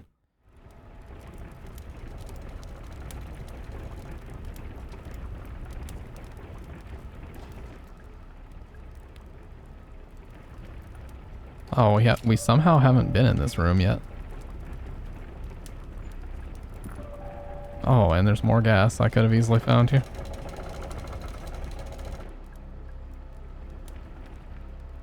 Okay. Oh, that's fake ammo. Yep. Leave that bullshit. You can tell because the color. And because she says, I think it's a box of ammo, not that it actually is. Can I shoot this? Nope.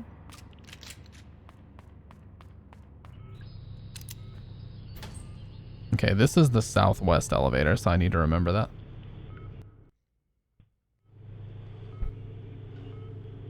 And to get to where the gas is flowing, I'd have to go this way.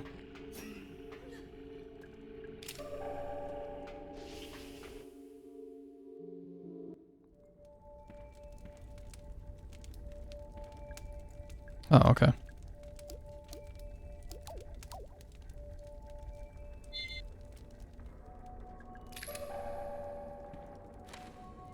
Collection of video. Okay, yeah, that's the game tip section.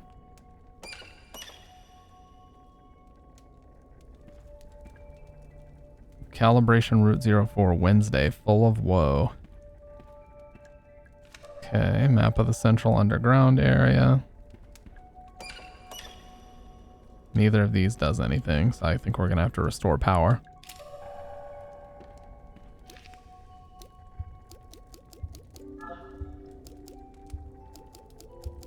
Damn, look, our inventory's almost totally full now. So we're definitely getting close. I love the sound effects, man. They're so good.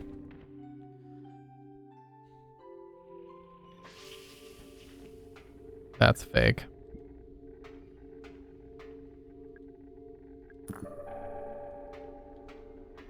Can I shoot these, by the way? Yeah.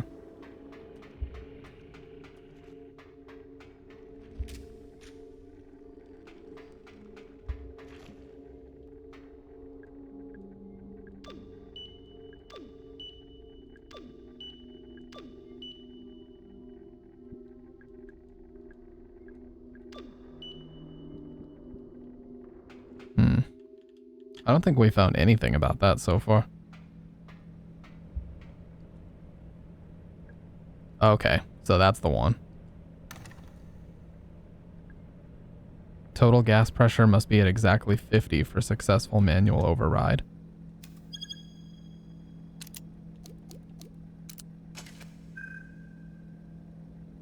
Oh, okay, so we just have to get it to 50. Okay. 15. 30. And of course, there's no 15. 29. That'd be 35. No, not 35. I can't do math. 34. So 16 should work.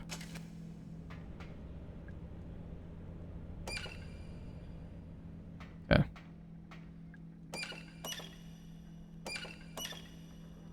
All right. Well, the gas is overridden, so let's go up there now, finally. And see what TF we need to do. But before we go... Oh, never mind. Oh, okay. I was gonna grab that health, but not with that little bitch chasing me.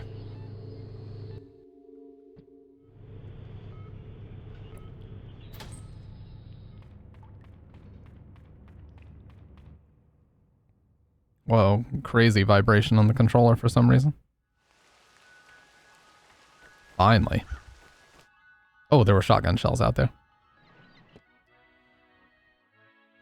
I think. Unless they were fake. Nope. Massive. Damn, we have a lot. Am I poisoned? Is that why it's vibrating?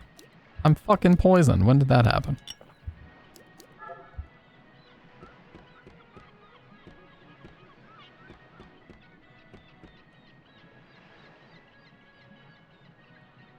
It's fake. It doesn't open. I'm feeling a very tangible sense of betrayal.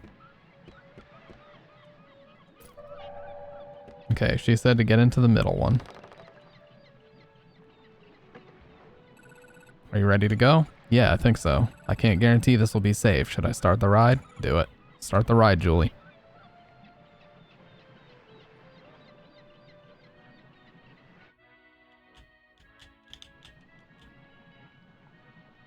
Well, I can't shoot from this, so...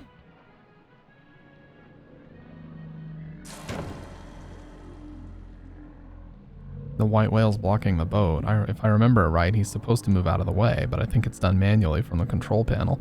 I wonder why Julie didn't press the button. Uh-oh, she's in on it. The control box.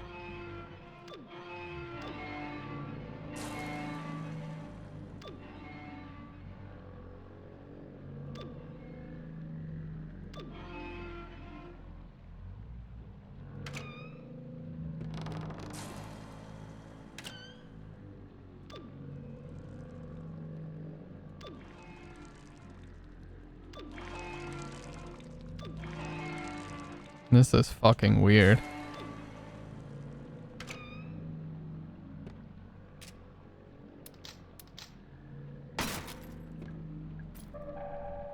That's fake ammo.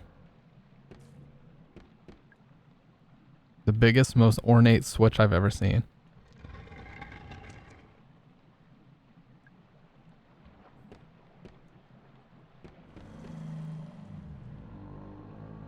That made like the seagulls rise up or something?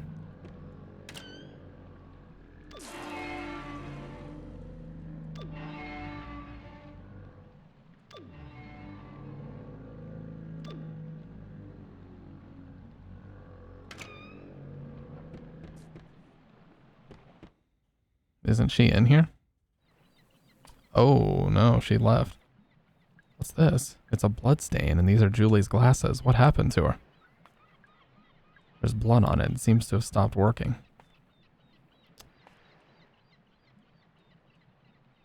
Well, looks like she got pulled through that vent, but I can't go through it. Alright, let's see if we can get this bullshit out of the way.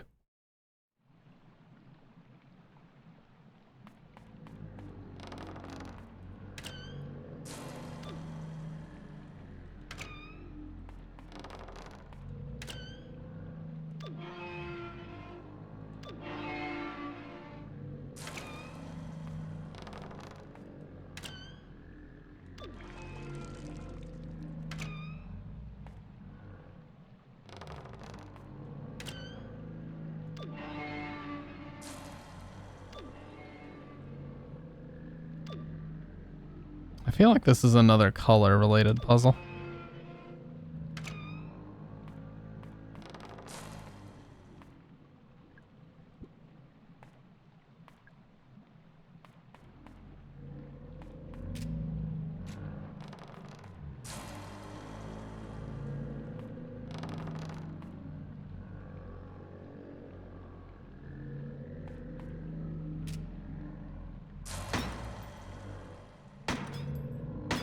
It was worth a shot. Nah, the crosshair goes right through him. Yeah.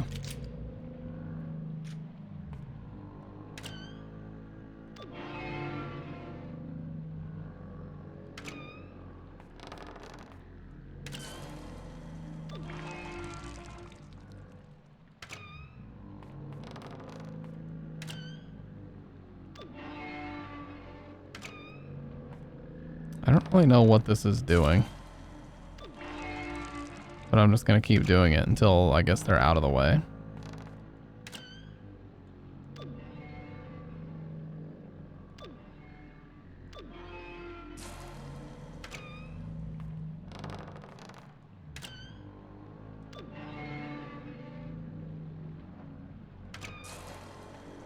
Oh, they're all back down now.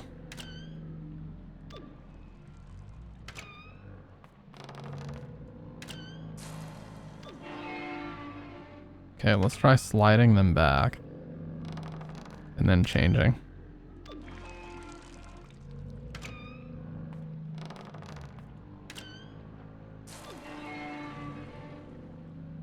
Okay, so they move like half the distance when they're like that.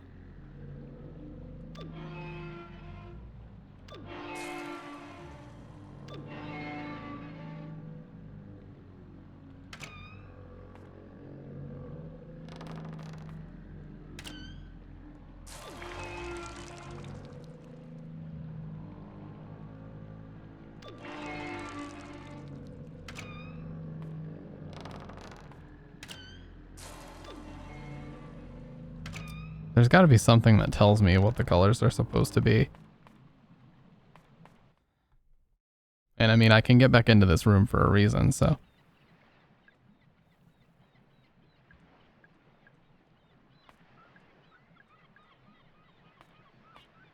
One of the mermaids got an item sticking to him? I mean, it's possible. See what happens if I go this way.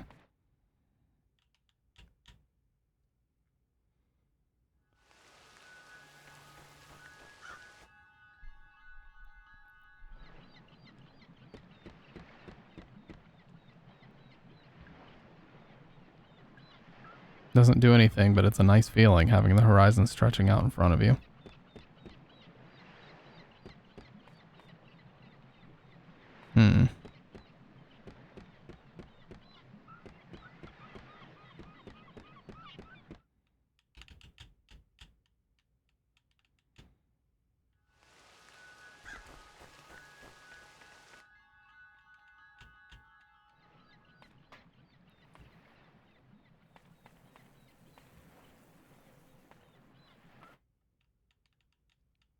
Yeah, let's check out, let's see if any of them does have an item on them. Because it resets them anytime I leave.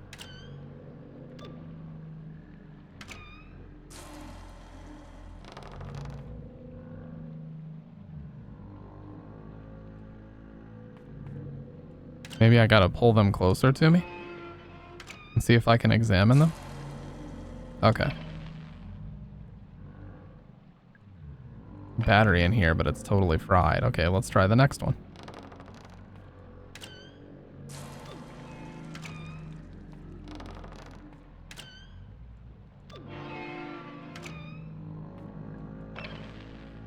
Fried. It's a case of shotgun shells. I will take that. Okay, so I can look inside all of them.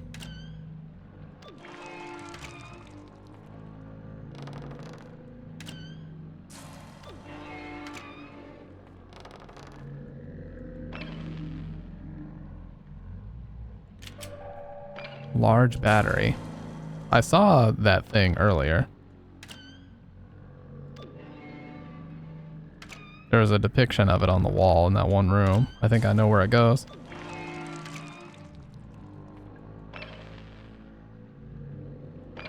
Okay.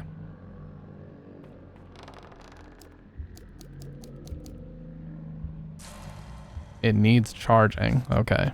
So where would we plug this up to charge?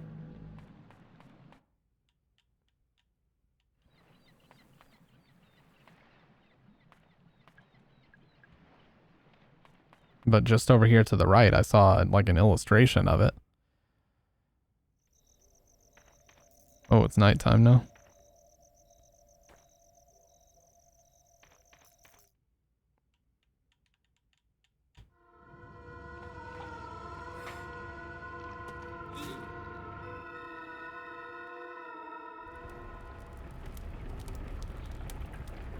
Don't think it would be in here. Oh, the vent's open now.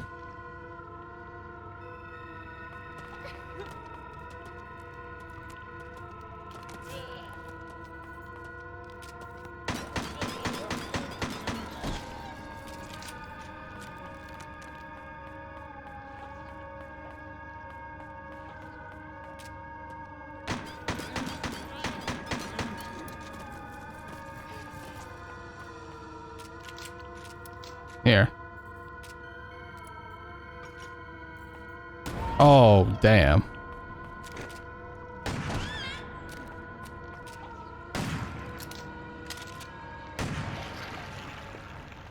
Mara's had it with the bullshit. Right here. It shows that you charge the battery and put it into a bird or something.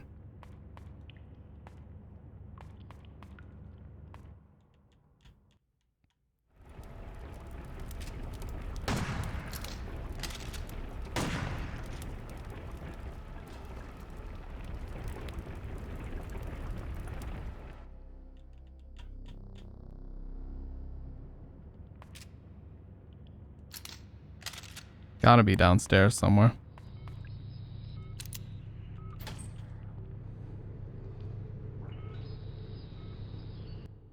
A pack of super meat boys.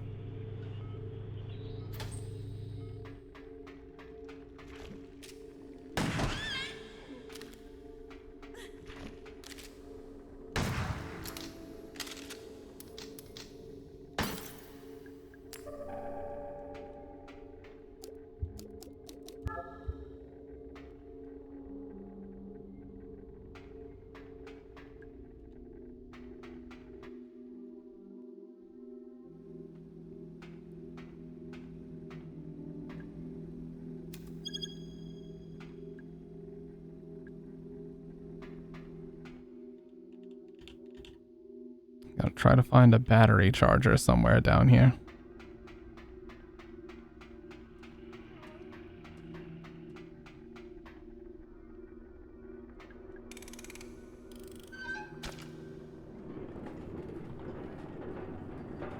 Maybe it's above ground and I just haven't found out, or I don't remember where it is.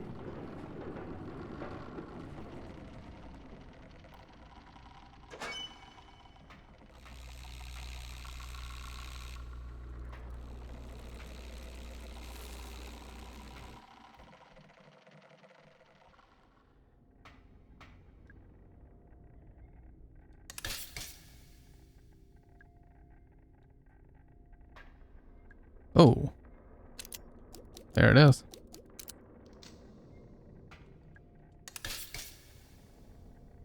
It's wire.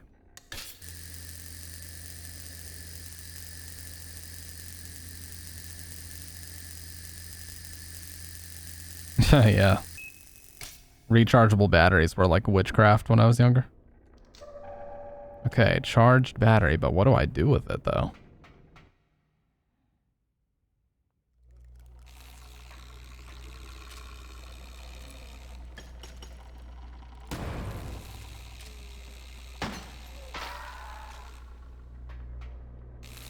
Oh shit, that was close. Witchcraft, true.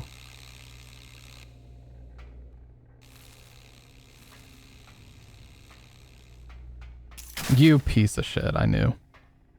I knew it was happening, but I just allowed it to happen anyway.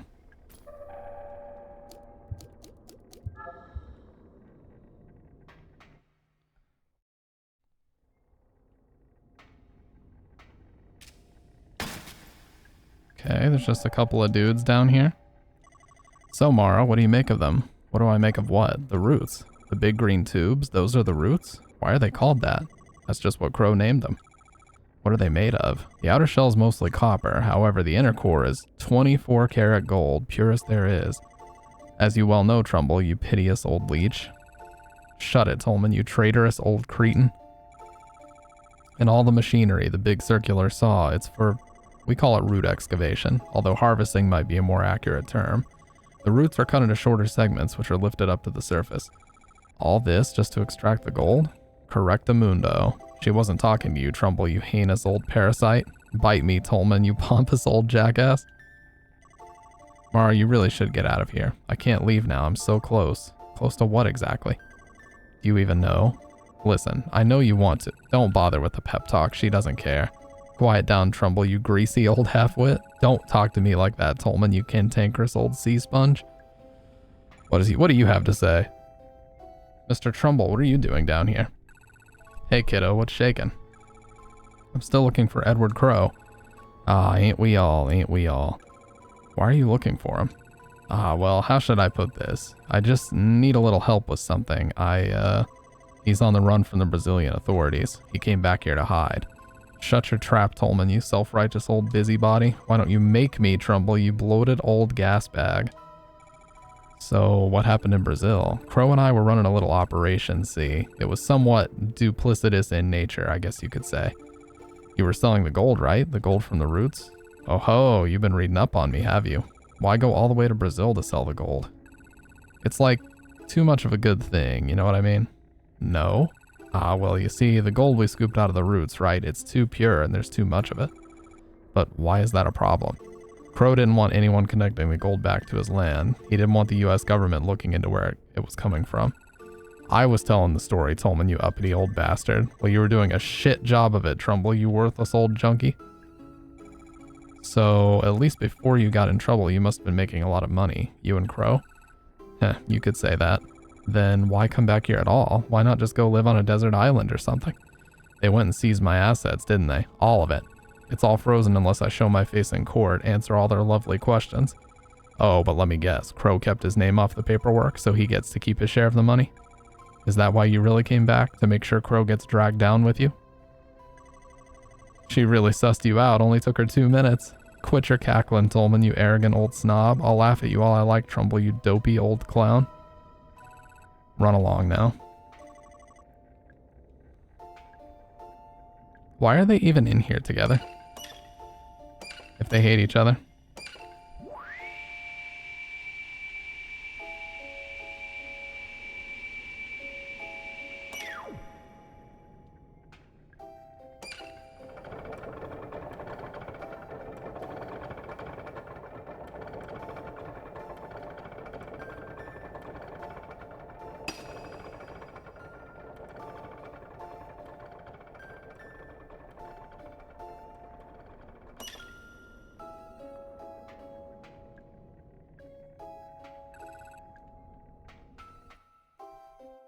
One of them's gonna end up dead for sure.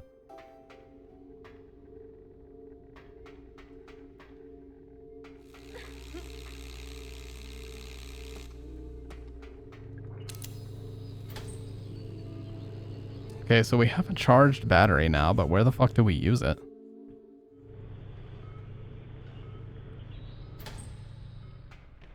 Let's save anyways.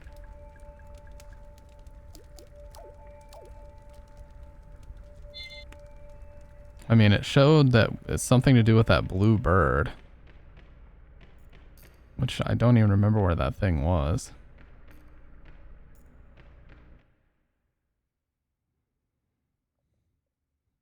I think it was in that main area, right? Dude, it's so fucking dark I can barely see now.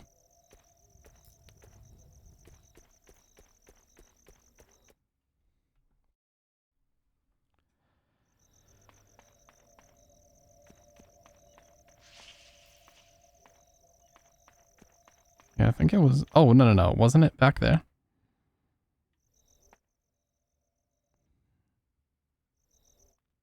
What the fuck? So disorienting, dude. No, it was... Okay, it was gonna happen again. Isn't it this guy?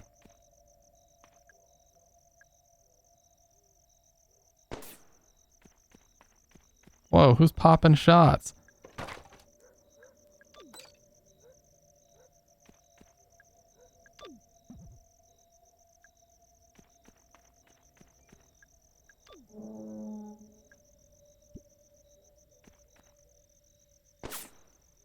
Who the fuck?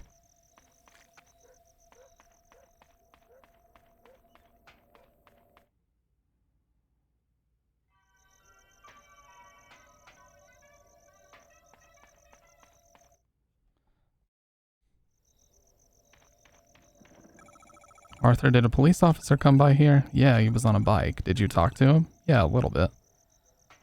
Who the fuck was shooting at me just now, dude?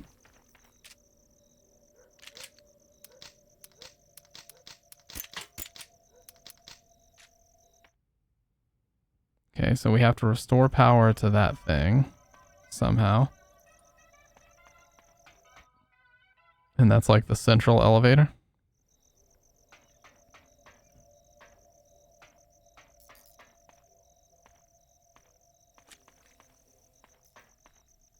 Oh.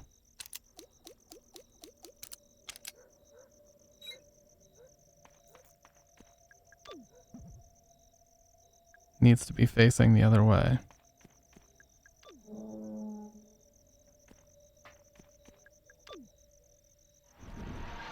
Okay.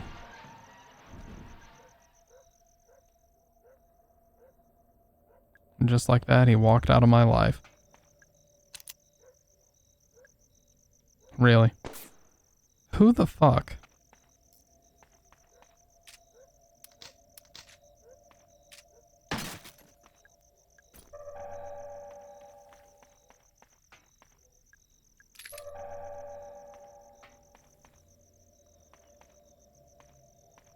I've yet to see anybody actually shooting. Where did he go?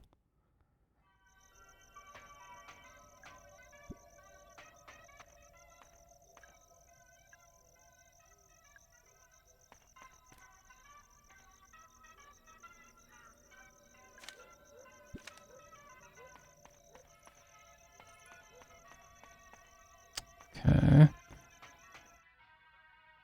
So the elevator is busted. It still doesn't work.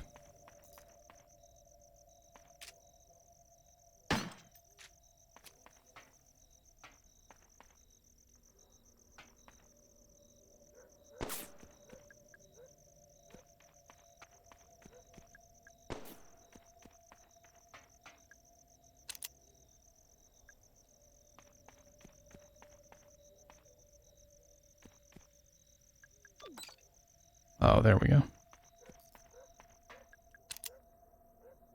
Oh, what?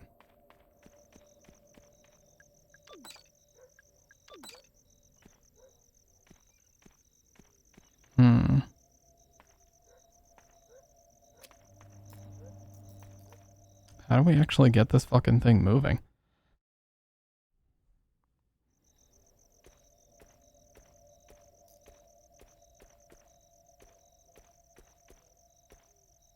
There's like no enemies anymore. Which I guess is a good thing.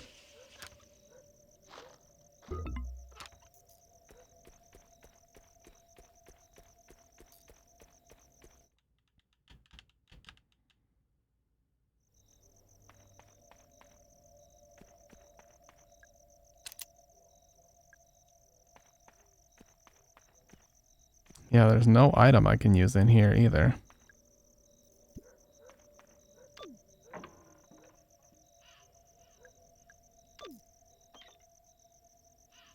There's an acid tank somewhere underground.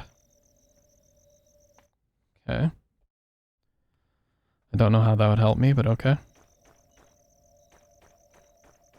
I think it's clear that I need to use the buzz saws in all those rooms downstairs, though. That I do think is clear. So I'm going to give that a shot next.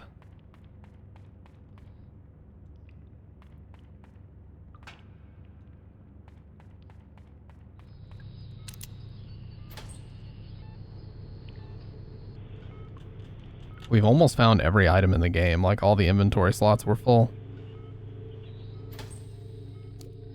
Yeah, there's only room for... Well, yeah, there's no more room for key items. Like, we have all the key items.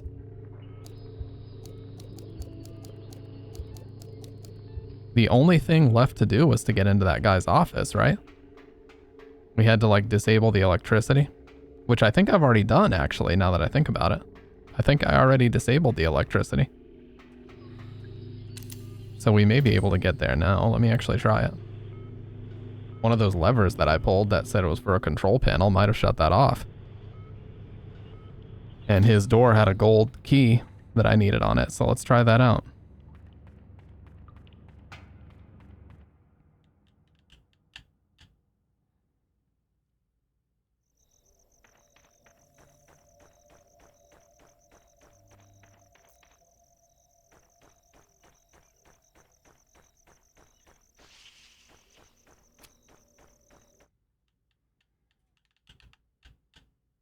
Hopefully his office has like the one and only thing I need to turn the...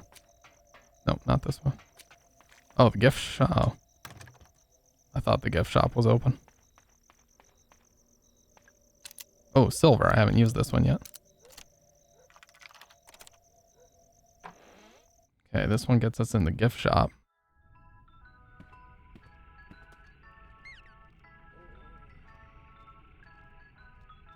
$5.35. Oh shit. Damn.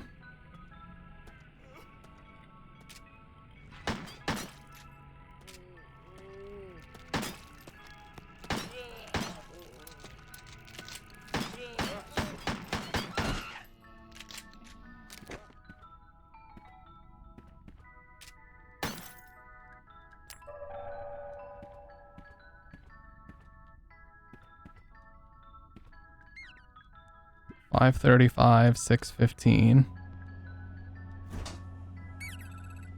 I'm a little mushroom boy. I'll use my mushroom magic to grant you a wish. You want to improve the capacity? Yes. Oh, damn.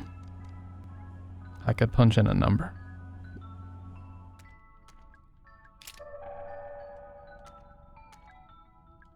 Okay. Okay, is there a third stuffed toy somewhere? Yes. Okay, 515, 535. Okay, so that'd be 10, 50.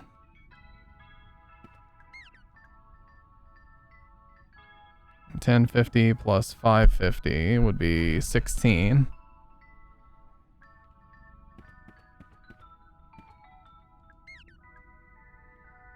So 24.15. Fuck. I thought I was so smart.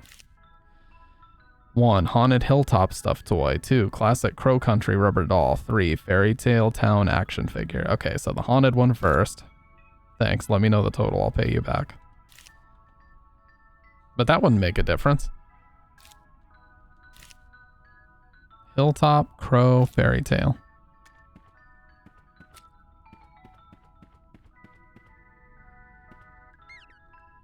Okay, 550.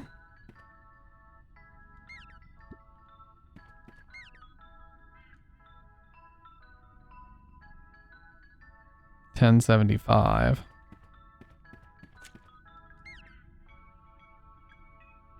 Okay, $10.75 plus $6.15.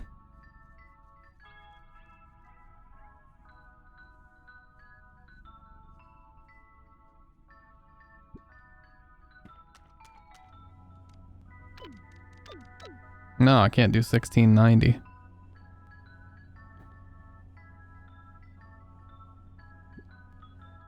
Am I stupid? I might actually be.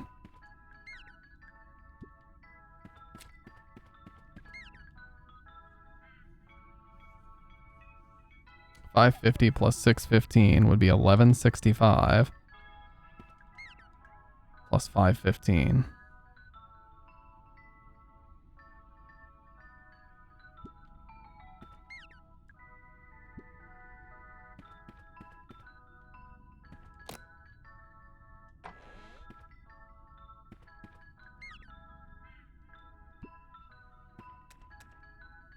I'm going absolutely stupid mode here.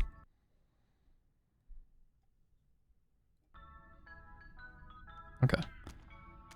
First one is the haunted one. $5.50. The second one he said was the standard Crow doll, I believe. Classic Crow Country rubber doll. Oh, there's where I fucked up.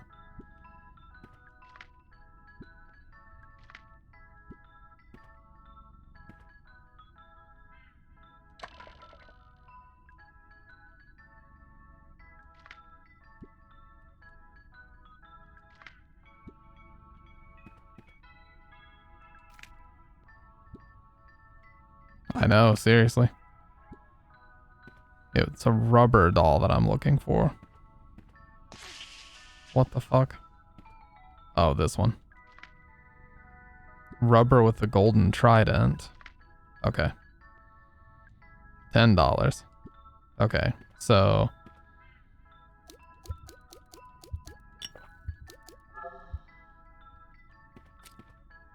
let's see. Haunted stuffed toy. And then the Fairy Tale Town action figure. I had it all fucked up. Okay, Haunted Hilltop stuffed toy. So first is $6.15. Or no, $5.50. Plus 10, so $15.50. And then the last one, Fairy Tale Town action figure.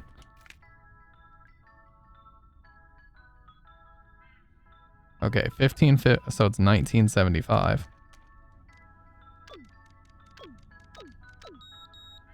Yep. Whoa, that's a big gun. Oh, the 44 Magnum. Damn. Look at this. There's only one item slot left. I don't have any ammo for it, though. Hey, but at least I have it. That's all that really matters.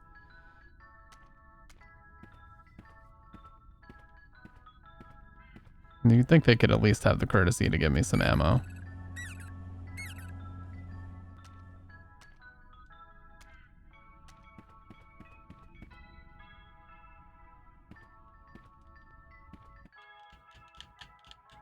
Okay, so now I think where we were going... Well, first, I want to go to the train room and save.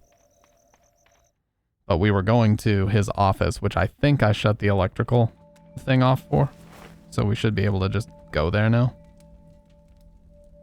Where was the fire again? Oh. Alright, let's check it out and see if I actually can. I think it was in the haunted area.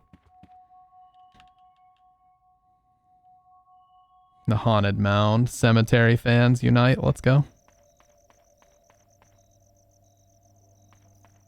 I think this is it. Yeah. Pretty sure it's at the top of this one. There's a bunch of enemies in here now, though.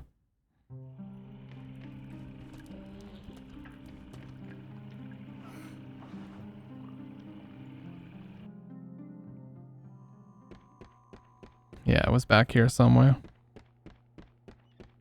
Did I shut the electricity off? I don't hear it anymore. I did.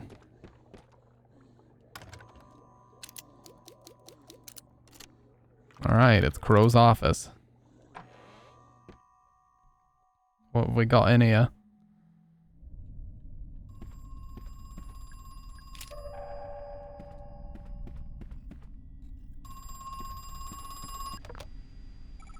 Hello? You're still alive. I know it's dangerous up there. A lot of them got out into the open, but I know you brought a gun. Have you been killing them? The guests? They're in no shape to continue living. The ones that emerged more recently, even more so. As I continued the root excavation, the guests became even less... Well, some of them aren't even bipedal anymore.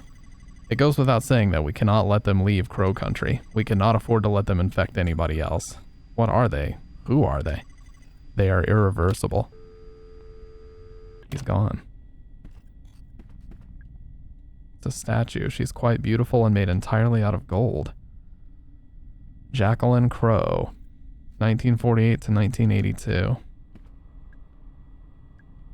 There's something strange about the frame. Oh, secret passageways and shit. Is that a save room back there? It is.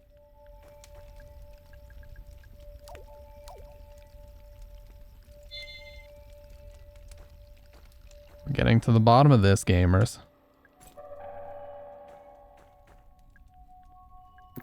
Antidote. Oh, what? Hi, Natalie.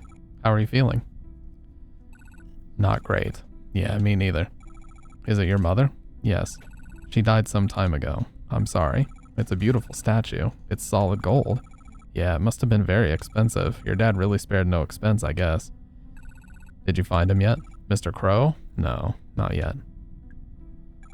I'm still looking for your father, but I have a pretty good idea where he is. I just need to take the central elevator. Mara, what are you going to do when you find him? I need to talk with him. Are you going to kill him? What? No, of course not. Don't think I don't see that gun in your hand. I see it in your face, too. You've already made up your mind? Natalie, I know he's done bad things, very bad things. Perhaps he is beyond forgiveness, but please don't kill him. Bring him to me, okay? Let me speak to him. One way or another, today might be my last chance. Please. Okay. Why don't you come with me? No. I don't want to know what's down there. I'll wait here.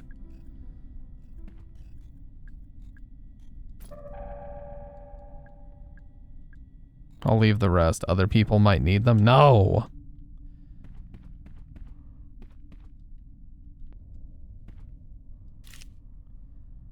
The shame shelf? No.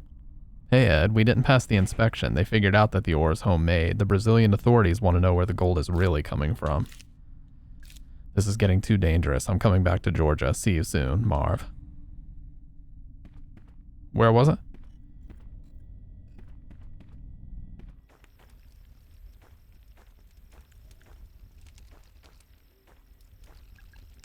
Oh, the one with the meds, no.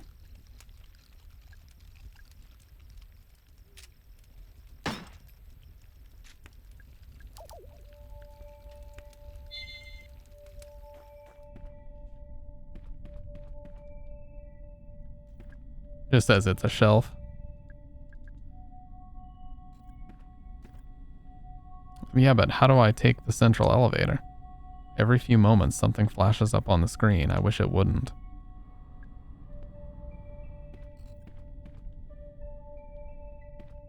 It's a slide projector.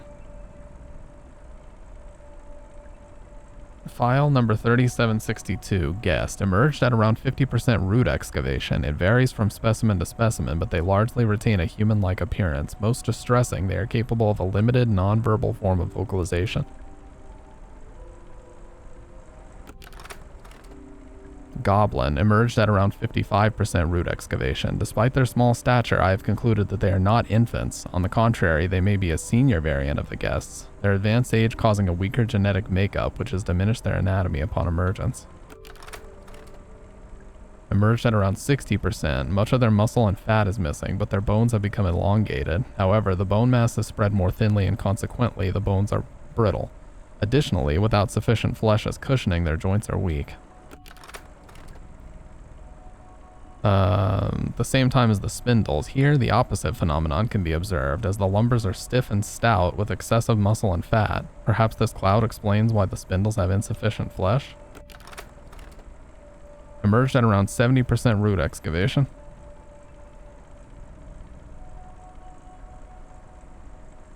The form is bipedal, but other similarities to a human body are quickly disappearing. The burbs. In terms of anatomy, each specimen is vastly different from the next. Emerged at around 80. I pray this is my final entry, for I cannot imagine how anything beyond this point would be capable of emergence. The puddles experience widespread cell necrosis. They are quite literally melting. Yeah, that's it. Control room elevator switch number code. My first is in Grinner, but also in Goblin. My second is in Guest, but not in Puddle or Spindle. My third is in Lumber and Goblin, but not in Puddle. My fourth is notable only by its absence. Dear God.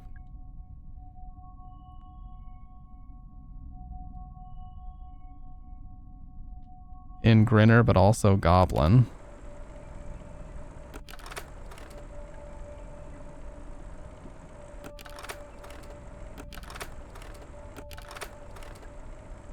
Okay, 9, 1739, and 5592 for the file. So the first number is probably 9. Second is in Guest, but not in Puddle or Spindle.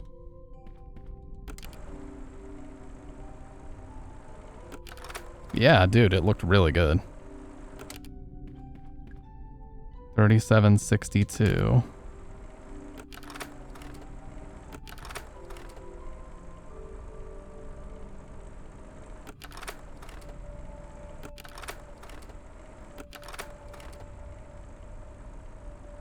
Three, 7, 6. So maybe it's 6, 9, 6. 3, 7, 6, 2. No.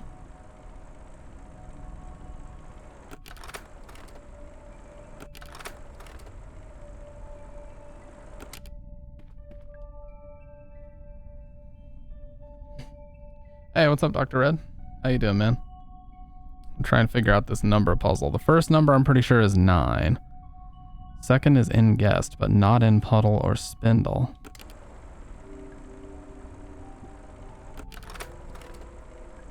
$39.73 for Puddle. $37.62. $64.13. Okay. So 64.13.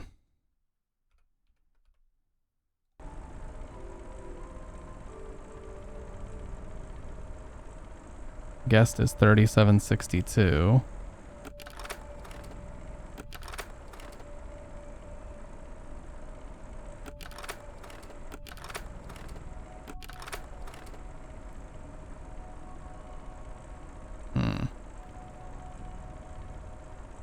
Great for $4 all in free game for sure, yeah.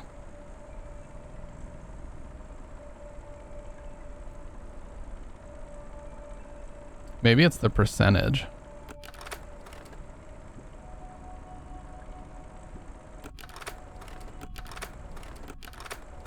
$3,973. Oh, it's 2. Yeah. 2's not in. Okay. Yeah, so it's 9-2. Third is in Lumber and Goblin, but not in Puddle. Okay. So let me get this down so far. So it's 9-2. Third is in Lumber and Goblin, but not in Puddle. 1739.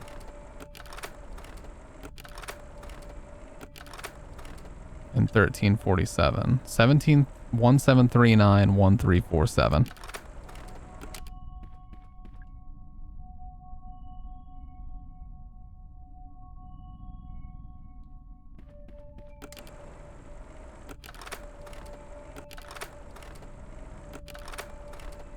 Okay, Puddle is 3973.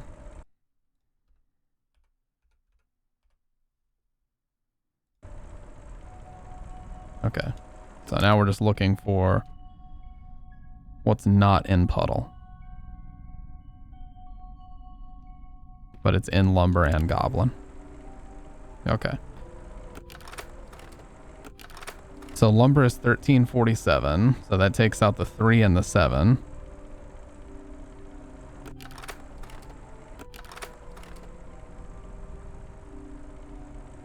And there's the 9.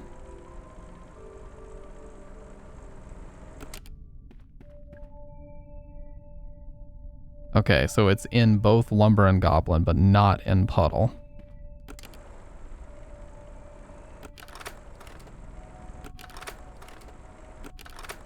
$17.39, so it'd have to be 1.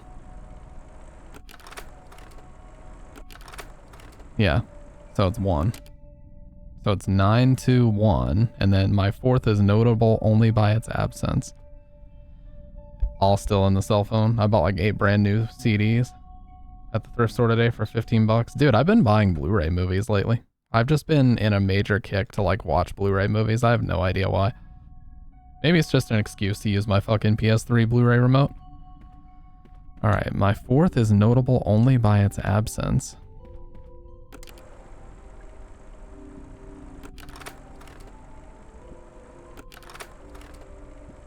What does that mean? Is it one number that none of the other ones have?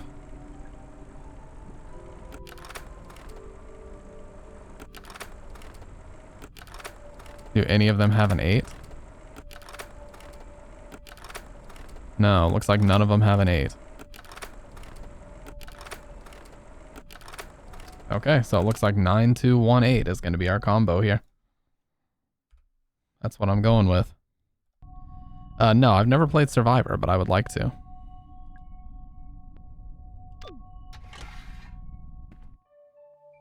Alright, 9218. It's a video feed from a security camera. Wait a second, that's my car. Looks like Arthur's still inside. Arthur, can you hear me? Mara, is that you? I can't see you. Where are you? I'm in a control room. A control room? Is it cool? Yeah, it's really cool. It might be. I actually need to check. I'm not sure. I'm jealous. You got to go on a real adventure. Arthur, how are you feeling? Not great. Just stay there, okay? Mara, are you coming back? Are we going to leave? Sure. Yeah, I'll be back soon. Okay, good.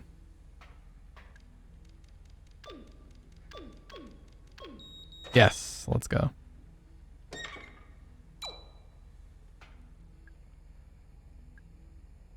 All 5 lights are green.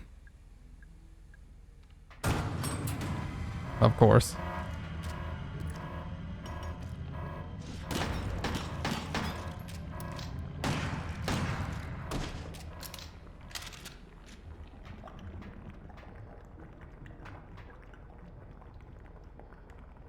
Set floor panel code to 123456. Oh, okay. 1.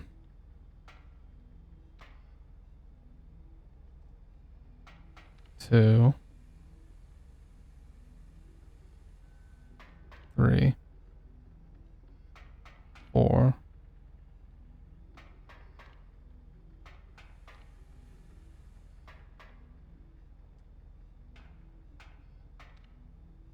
Oh.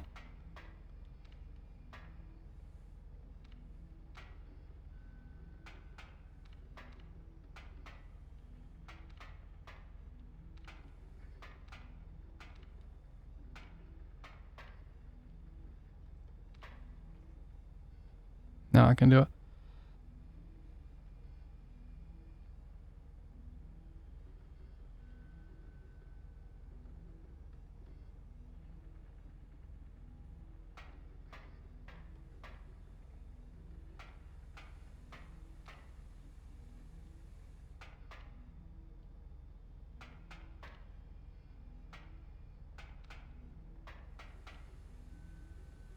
There we go. It's a good game. Multiple choices pass that lead to the same spots, but I was thinking about it for viewer redemption. Dude, that sounds fun. For sure, we should do it for viewer redemption. Now I'm going to save in his office. If I can. I really hope I can save one last time.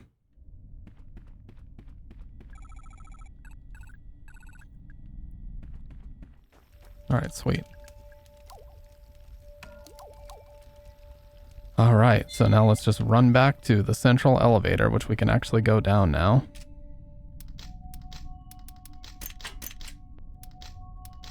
No magnum ammo to speak of, but we're pretty good on shotgun and pistol ammo.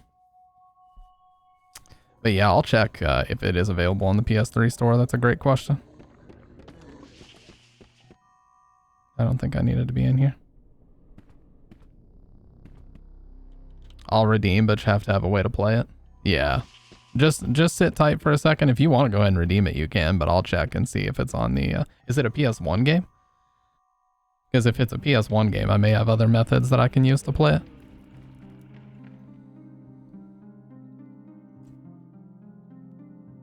Yeah, okay. I feel like it is on there. I feel like I've definitely seen it on the store before.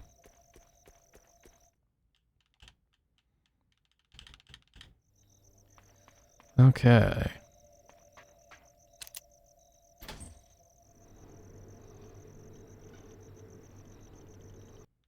And there it is. Let's go.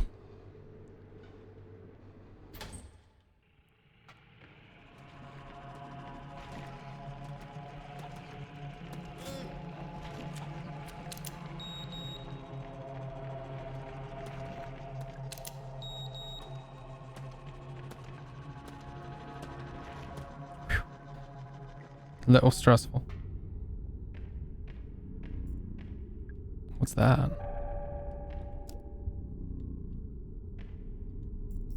Oh god, it's Harrison. He's dead. He must have been attacked by those... Wait, no, he was shot. That's the cop. Harrison James, ID number 05061. Date of birth January 12th, 1965. Firearms expert. Why'd she say that? I tried to stop him coming to Crow Country, but he really wanted to help.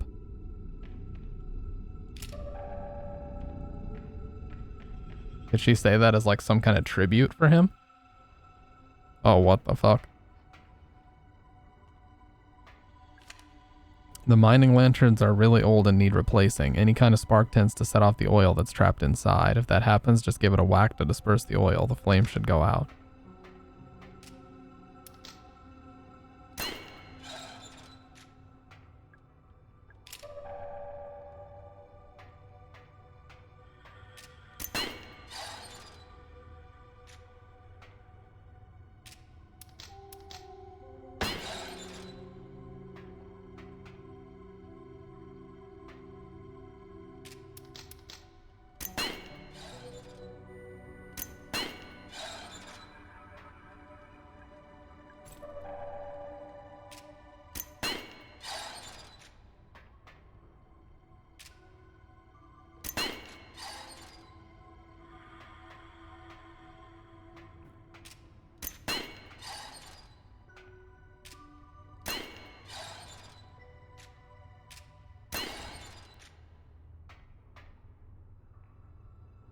Damn, I just need the one. Oh, there we go. Tolman, I can't let you. Listen, Harrison is dead. Harrison James, the police detective. I know who he is. I'm sorry, Mara. He shouldn't have come here. It was only a matter of time before one of those creatures. He was shot with a gun. Shit. Do you know who did it? Oh, I think he's probably got a good idea. Marvin, you... Look, kid, this is nothing personal, okay? Put down the gun, Trumbull. And then what, huh? Go home? Forget this whole thing ever happened? The feds will be kicking down my door within a week. I'm culpable for all this shit. I know, I am too. But Mara is not, so leave her out of it. She knows way too much. You think she won't rat us out? Hell, she already tried. She was getting real chatty with that pretty boy officer. I tried to stop him from coming. I kept telling him to leave. Well, he didn't leave, did he? And neither did you. And now it's too late. What was that? No idea. Bullshit. If this is some sort of trick, I ain't... Oh, fucked up. Julie, where am I? Julie? Hey, what's going on? What are you doing in there? I'll tell you if you help me out of this thing. Coleman, would you give me a hand? Sure. Well, that dipshit got dispersed easy as hell. Julie, I thought you'd been... I mean, I came out of the boat ride and you were gone. There was blood. Something grabbed me, dragged me backwards into the vent. What was it? Whatever it was, there are several more of them hiding out in the pipes. It's pitch black in there, but I could hear them, smell them. And what, they tried to kill you? No, mostly just shook me around, made a bunch of noise. Shouting, weeping, moaning, whatever you'd call it. Sounds about right. What do you mean? They're angry, but they don't want to kill us. They're trying to communicate. Mara, you haven't introduced me? Oh, right, sorry. Julie, this is Tolman. He works for Edward Crowe. And Tolman, this is Julie Barron. She's a lawyer. She was hired by the Marshall family, Elaine Marshall's family. I see. What are you two doing down here? Someone's been killed. Shot. A police officer. Goodness me. Tolman here was just about to go deal with it, weren't you? I'll come with you. I have experience with this kind of thing. Good. Okay, thanks. Mara. Something else. Natalie Crowe's waiting in Edward Crowe's office. Would you go see how she's doing? Crowe's daughter? Sure, of course. I'd love a chance to talk to her, actually. You're not. One last thing. Arthur Mole. He's out in the staff parking area in my white Fiesta. Would you check on him too? I've left him alone way too long. Of course, we can do that too. Mara, what are you going to do? I'm going to do what I came here to do. We'll be waiting by your car, okay? Okay? Thanks. Come along, Mr. Tolman. We've got lots to do.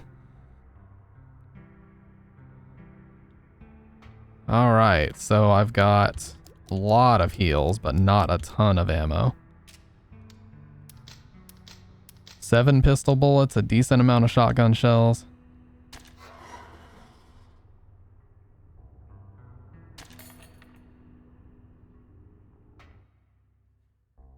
I did just save, so it would just be a straight shot to get back here if it came down to it.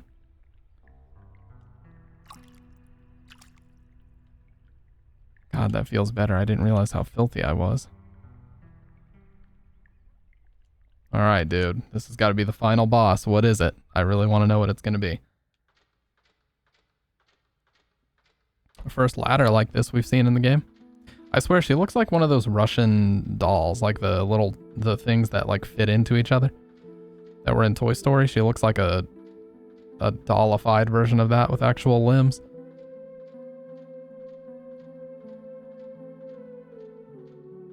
I bet Edward is probably going to be infected and he's going to be a guest himself, would be my guess. And that's why he's hiding in here. Yeah, nesting doll.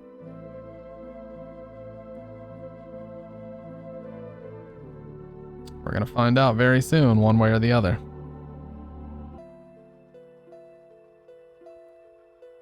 Love this music. Honestly, this is an excellent little game, I gotta say. You know, for $17, I totally got my money's worth, and I feel like this will be a fun speedrun too. They should definitely release a harder mode though, it's a little bit too easy. Now, of course, I'm gonna get my ass kicked at a final boss saying that, but...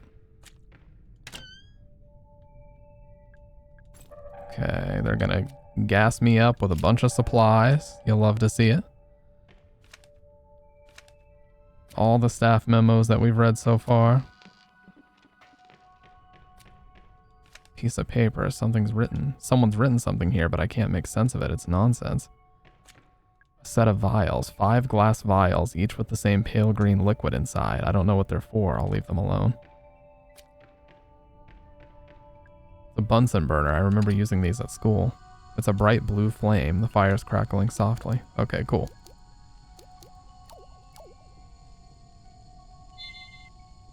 I wish there were magnum bullets in here, dude.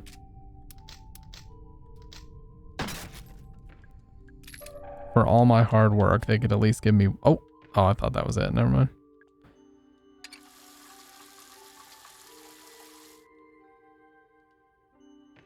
That changed her hair color. What the hell?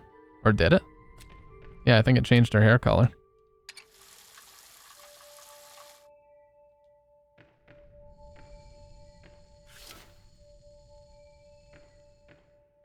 It's a hazmat suit. It's covered in a fine layer of dust. I guess he's not wearing it anymore.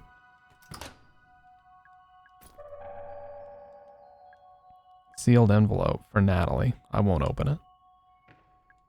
This must be where Crow was sleeping. The sheets are stained with blood. Mr. Crow, I'm here. I'm in your lab. Hello, Elaine. Open the door. I will. Oh, her name changed to Elaine. But first, please pick the glass vials I've laid out on the counter. Why? Please. Fine. So her name is Elaine. She is the one who got injured here or attacked years and years ago.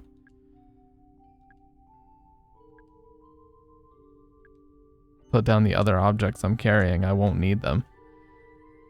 Hopefully you just meant key items. Okay.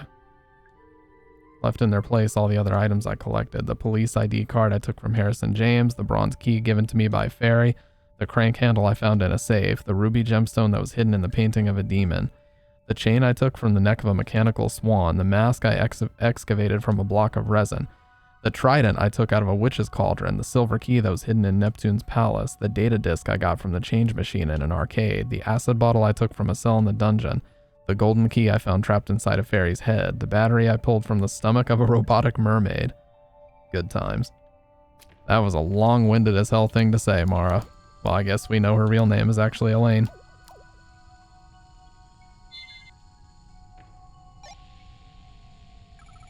Mr. Crow, I have the vials. Open the door. Stand back.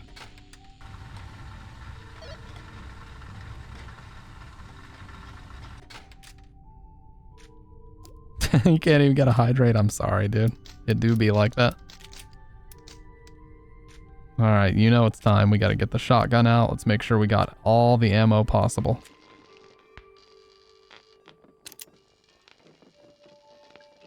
Because someone's driven a fire axe through the control panel.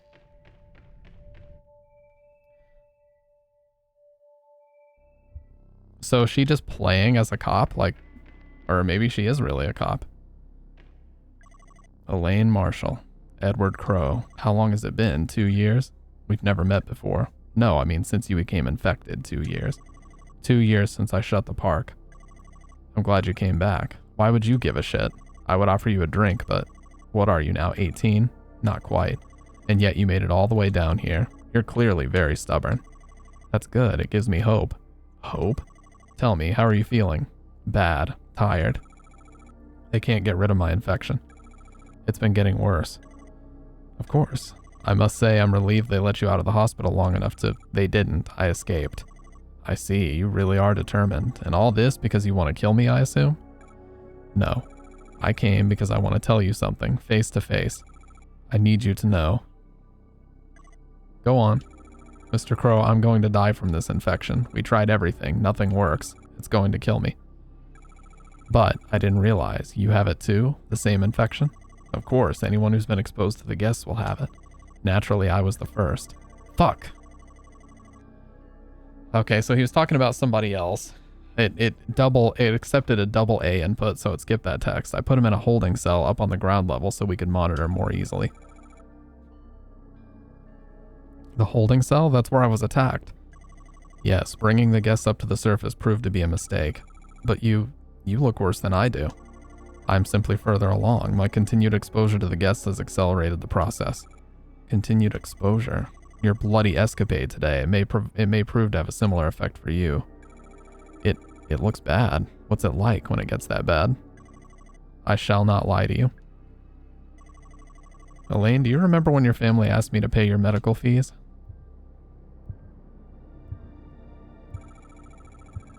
Yeah, they're holding you accountable since I was injured in your park.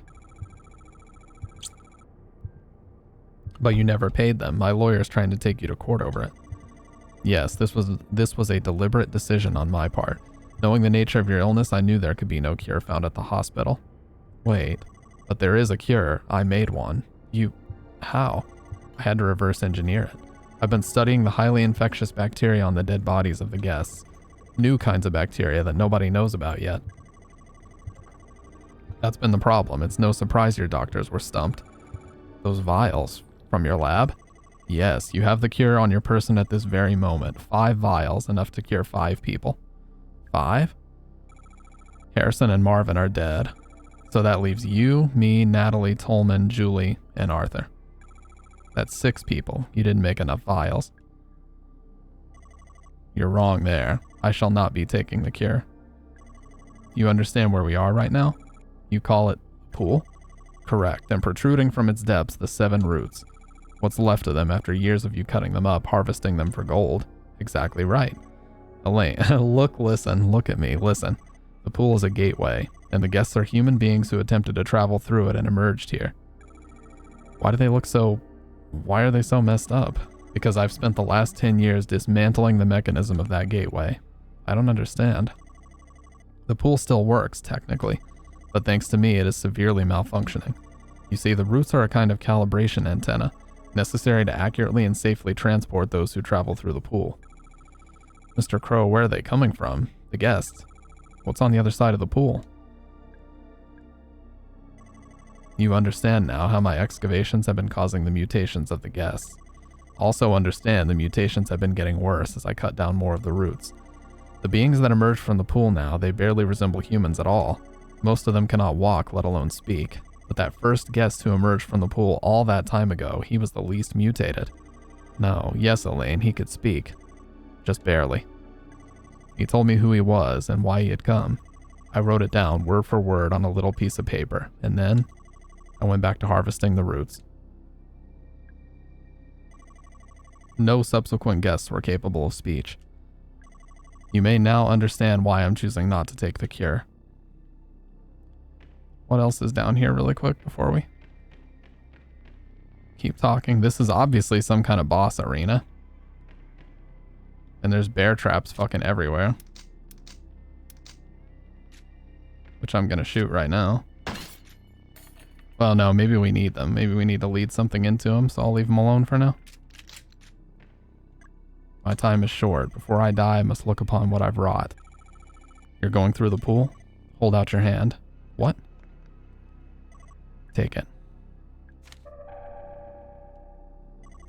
Now that it is in your hands, I'm going through the pool. You'll be mutated, it'll kill you, a fitting end.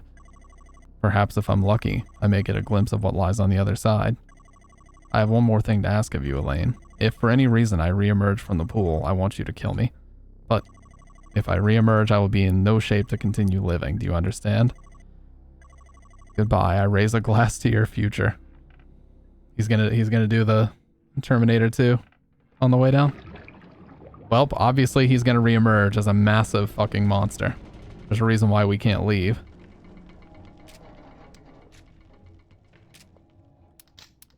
I have some flamethrower, mainly shotgun ammo is gonna be doing the job because we got the increased capacity. Hell yeah, there it is. And I just got hit by a fucking... Okay. Infected.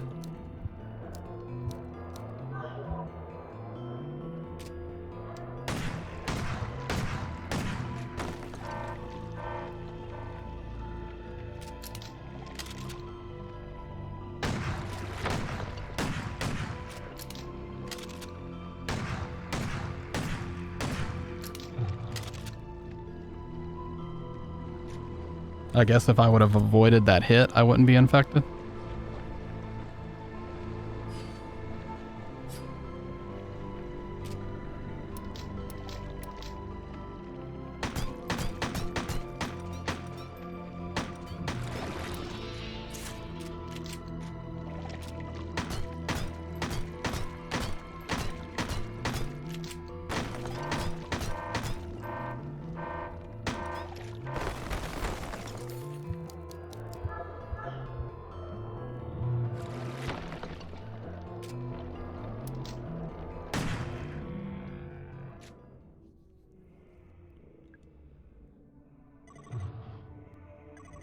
It's shut up.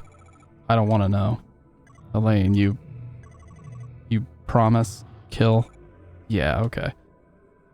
Hey, he asked me to do it. I'm gonna do it. I'm a man of my word.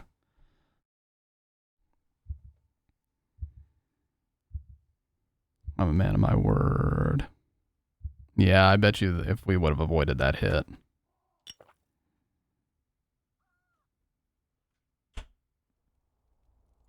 Or maybe it's impossible to avoid it. Well, we're all cured. Maybe there must have been a way. There probably was a way to save other people. Staring into the flames. I feel something. It's a curious mixture of hope and dread. Maybe everything will be okay. It's what she said during all the saves. Or maybe it won't. And maybe it won't.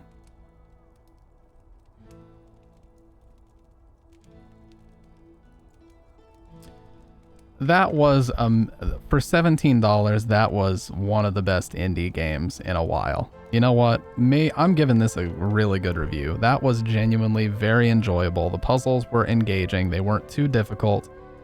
And I liked the story. It kind of kept me guessing. It's not the most groundbreaking story in the world, but it kept me guessing, and it had a nice, solid, simple ending. I liked that a lot, actually. That was an excellent game for $17. Totally worth the money.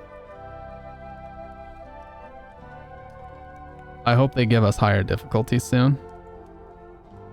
Made with Unity. Yeah, that was a really impressive game for that price. That was really good.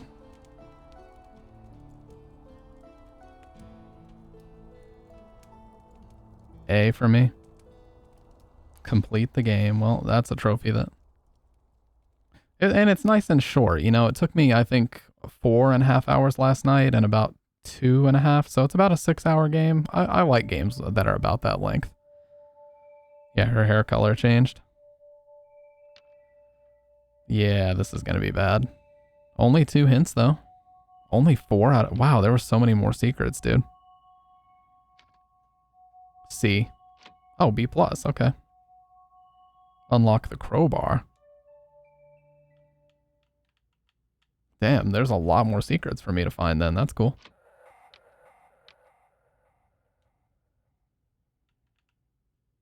Crow Quest. Crystal crows are hiding around Crow Country. Can you find and shoot them all?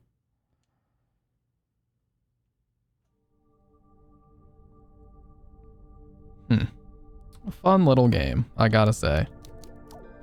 That was really enjoyable. I like that a lot. It's been a while since I've played like a brand new indie game and it actually was good. And shout outs to Sick Boy because he's the one that recommended this. And I actually thoroughly enjoyed that game. That was really good. Who were the devs on that? SFB? It said SFB something.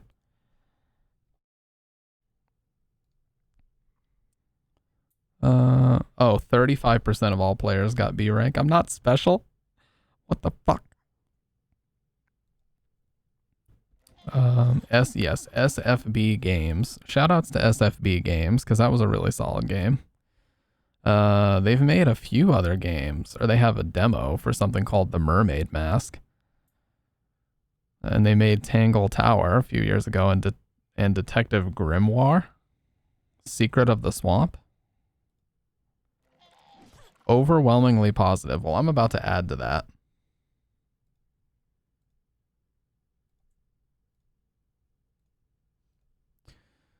Write a review.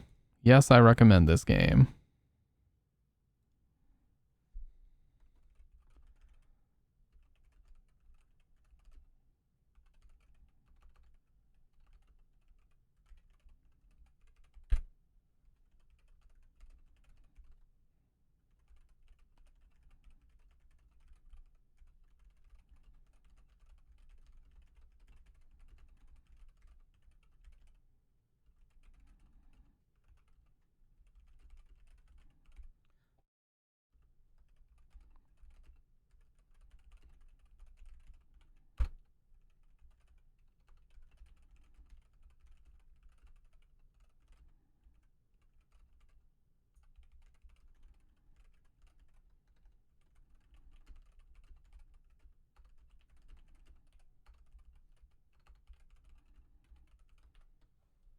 Really fun and enjoyable pseudo-survival horror / suspense game. Combat was fluid and simple.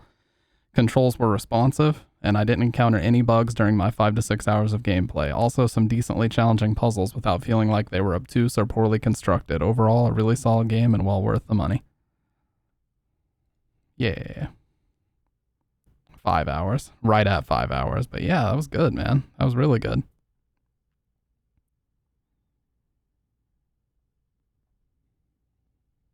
Now, if I were to replay it, I would... Yeah, I was going to say... You know what? Can I amend my review? Can I edit it? Yeah. Good point.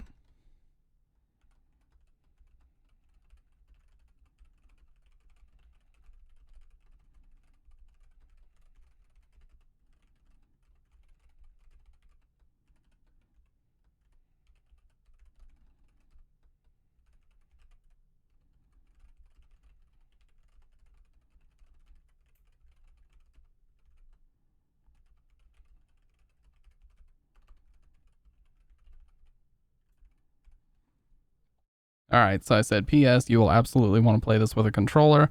I recommend a Series X controller or DualShock 4 / DualSense. The keyboard controls are bizarre and they use vibration to cue you of your status ailments like poison. Alright, cool. So there you go. Sick boy, wherever you are. Once again, sir, you don't miss. Everything you recommend is always really fun. So now, let me take a quick glance here at the Wikipedia entry for available downloadable games on PS3, and if it is available on the PSN store, I will pick it up and get it ready. Let's see. Available PS1 games on PS3. List of downloadable PlayStation games. Let's see. That's weird. It's saying Rockman, so it's including the Japanese stuff. RE shit Viver. Can't be any worse than RE6. Here, I'll show. Just taking a glance at the Wikipedia article here.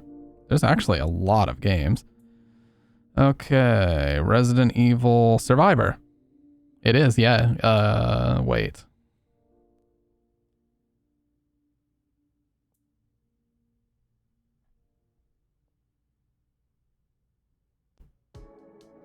January 27th, 2000. That's the game release day. But when did it get released on?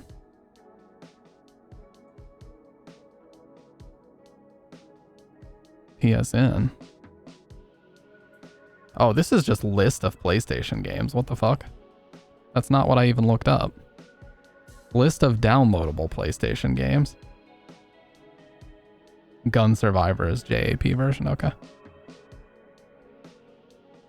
I was gonna say, like, what the fuck? Alright, list of downloadable PlayStation games, North America. Let's check this out. Yeah, a lot of these have been delisted, unfortunately. Whoa, they're not even in alphabetical order. What the fuck?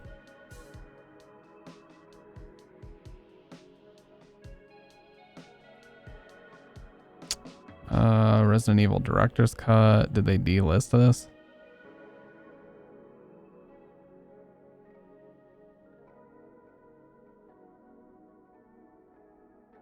I have to find it first.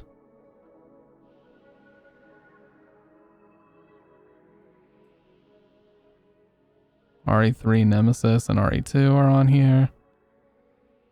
Imagine you bought this delisted version. Control F, good point. Oh shit. Why did that happen?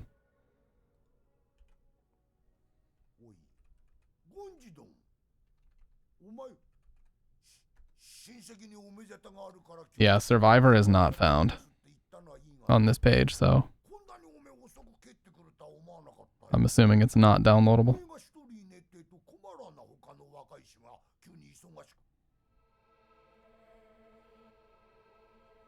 Why is it all out of order like this, though? This is so stupid. Hang on.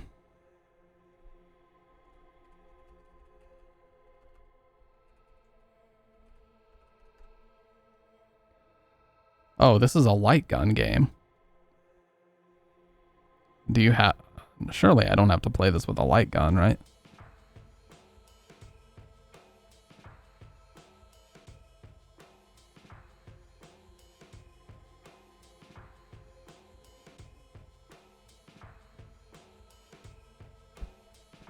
No controls work? Okay. Man, I would like to pick this up, but I have a feeling this is probably one of those games that's super expensive for no reason. Let's find out. Resident Evil Survivor P. Oh my god. Well, that's new and sealed for $300. It is, yeah. Fuck me. Well, we'll acquire it.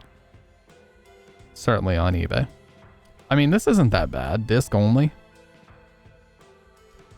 This honestly isn't horrible. Disc only for like 27, 25 disc only, but that's an auction, not a buy it now. 28 plus $6 shipping, disc only. Oh, here's the Japanese version. I could play the Japanese version. I've got a Japanese PS2. I might pick this one up, but I wouldn't be able to read any of the fucking text. So what point? Really, there wouldn't be much of a point to that. Yeah, no, I can't read the text. Fuck. Okay, well, we will acquire it, I promise, okay? One way or the other. Wink, wink. And that's just right out. We will be acquiring it.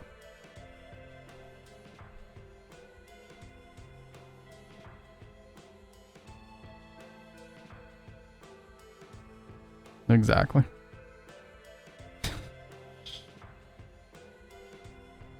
OMG, that's just like the bogeyman in SH Downpour. Remember when he goes, I just got chilled. Oh my god, I got chilled.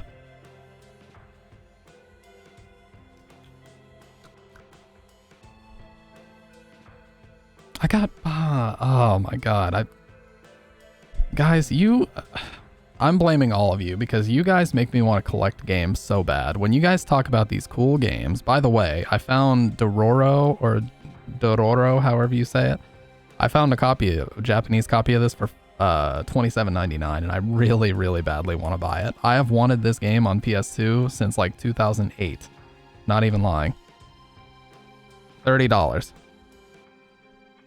By the way, I think the Japanese PlayStation 2 games always had cooler disc art because they always had the silver. North American games always had the black banner at the bottom, and I didn't like that. I like how most of the discs are like hollow in Japanese. Dude, I want to play this game so fucking bad. And the US version is insanely expensive.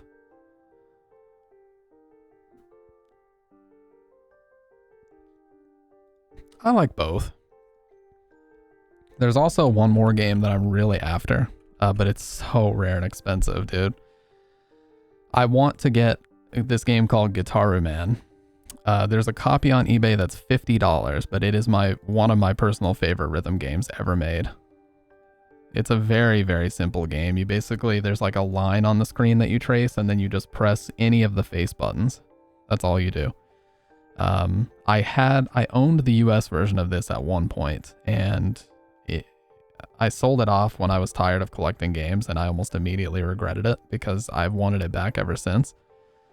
So yeah, Blood Will Tell, aka Dororo, however you say it, and Gitaroo Man are two games that I'm like really, really after as far as Japanese, because I have a white and blue Japanese fat PS2 now, so. And of course, I still would like to get Silent Hill 2, 3, and 4, their Japanese versions, because all you do is go into the menu and switch the language and you're good to go. So, here's a disc-only copy for $20. It's kind of scratched up, though. The guy says it works fine. Oh, he has Holbrook, New York. That's weird. Why would a guy from New York have a Japanese copy? I'm putting it on the watch list, because I might actually pick that up. No cap whatsoever. Absolutely no cap whatsoever. Have you guys heard of this? So it's like the rarest PS2 game in the world. It's like a Korean exclusive survival horror game. I forget what it's called, but a copy actually popped up on eBay the other day for $3,000. Let me find it. It is called...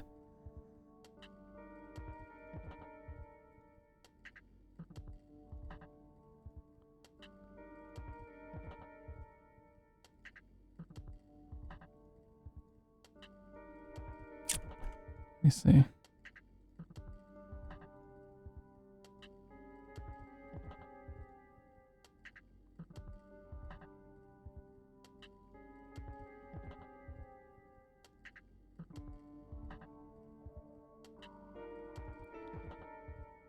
It's called Mystic Knights.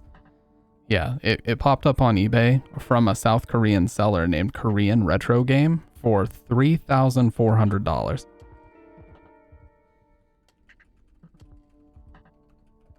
So this is okay, it's on here for $2,500 now. I think that's actually the same copy. So this is a very bizarre game.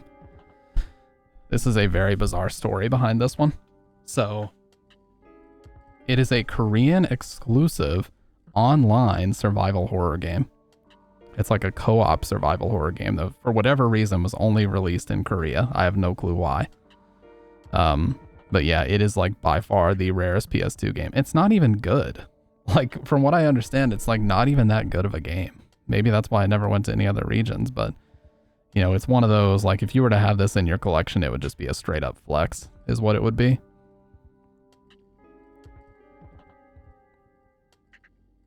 But I don't know anybody in their right fucking mind that would pay that much, because it's like the price of this is not going to go up much higher than this, and who would bother, you know, buying this shit anyways, so. But yeah, 2,500 is fucking wild.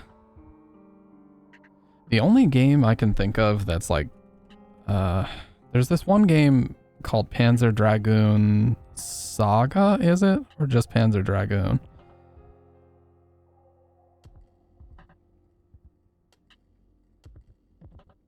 Is it Panzer Dragoon Saga? I think it is.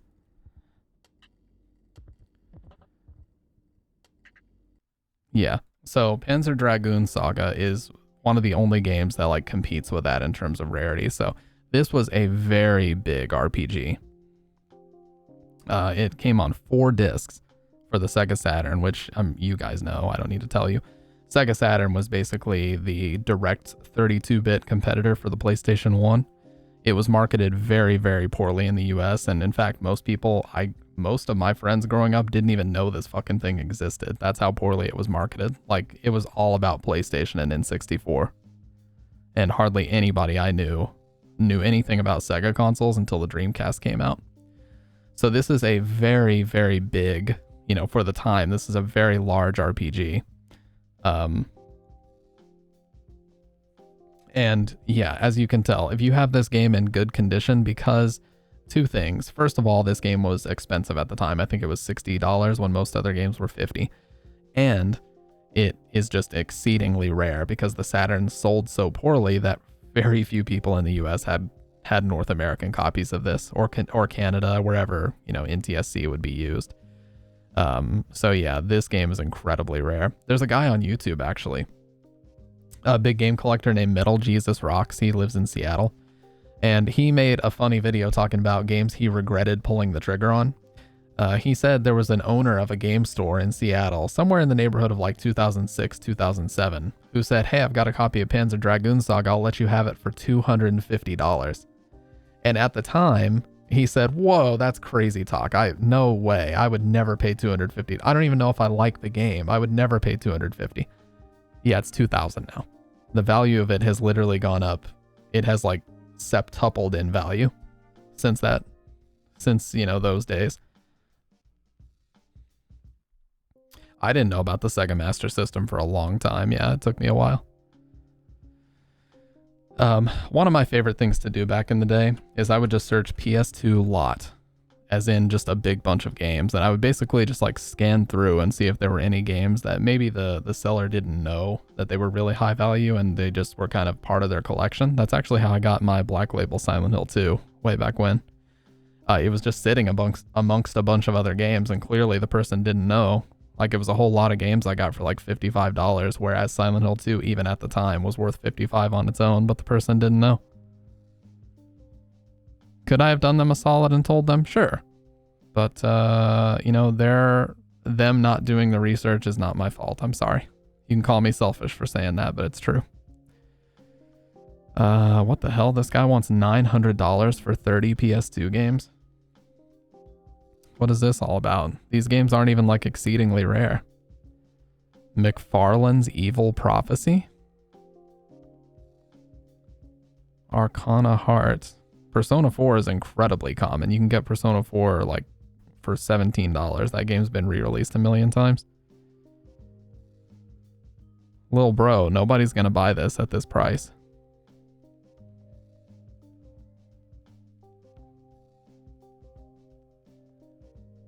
Unless he has one game in there that's just like incredibly rare. I don't know why he would be asking that for that.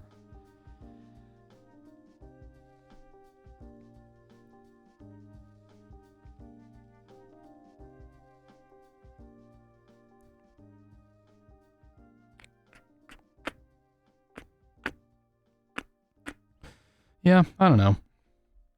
You know, I was very, very big into game collecting for a while, and honestly, I'm not one of those people that goes for like full series just because. These days I only buy games if I really want to play them. And I don't just mean play them once. I mean like if it's a game that I'm going to be frequently replaying, I'll pick it up. Like there's Japanese copies of Silent Hill 2 floating around on eBay that are still between like $30 to $40, so it's still very affordable. I don't know why they're so cheap. You would assume that other people would have caught on by now and started scooping these up, but they're just not. I know that Silent Hill is, outside of the first game, very unpopular in Japan. In fact, Silent Hill 2 sold extremely poorly in Japan. It was the US and European sales that made up for the poor Japanese sales. Hey, what's up, Spooky? We're just kind of talking about game collecting and stuff right now. Something I really do want, though, is I want to buy another Wii. One of the Wiis that has, like, the GameCube controller connections on it. That way I can play, you know, N64 games on Virtual Console and stuff. That's something I do event. And so we can play the proper non-dogshit version of Silent Hill Shattered Memories.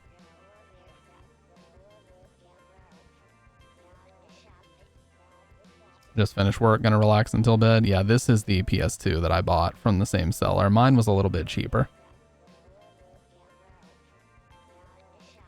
But mine looks exactly like this. Funny enough, mine actually still has the mine still has the security sticker on the back. It's never been taken apart. I probably should take it apart and repaste it. But yeah, it's never been taken apart. But my Japanese system looks just like that, white and blue. Wii, the Virtual Console controls are kind of laggy. They are. Yeah. Yeah, hang on a second.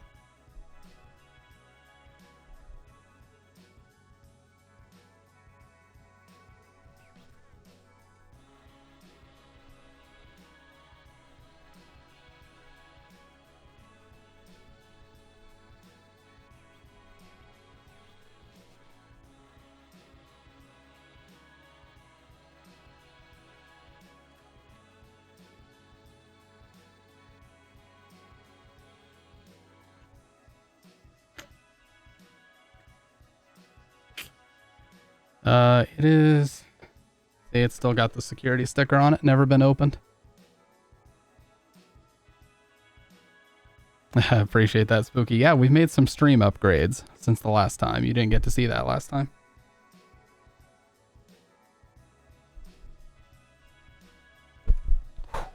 It almost fell.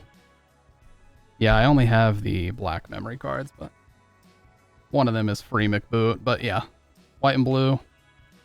No, they're not expensive. This one, if I remember right, this one cost me like $69.99 plus shipping. But they listed the condition as acceptable, but it's really good. I gave it a quick wipe down and the bitch basically looks brand new. So I don't know why they said the condition was so poor, because it looks really good to me.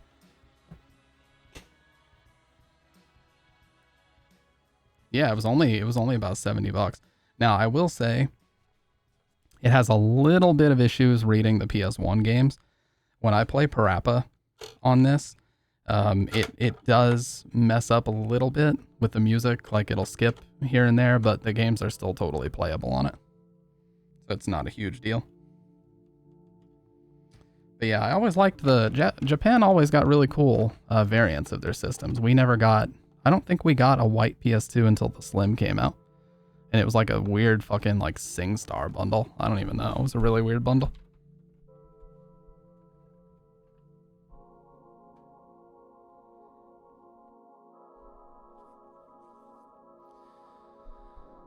Yeah, do retro game stores still do like repairs on old? I mean, I'm sure they do, but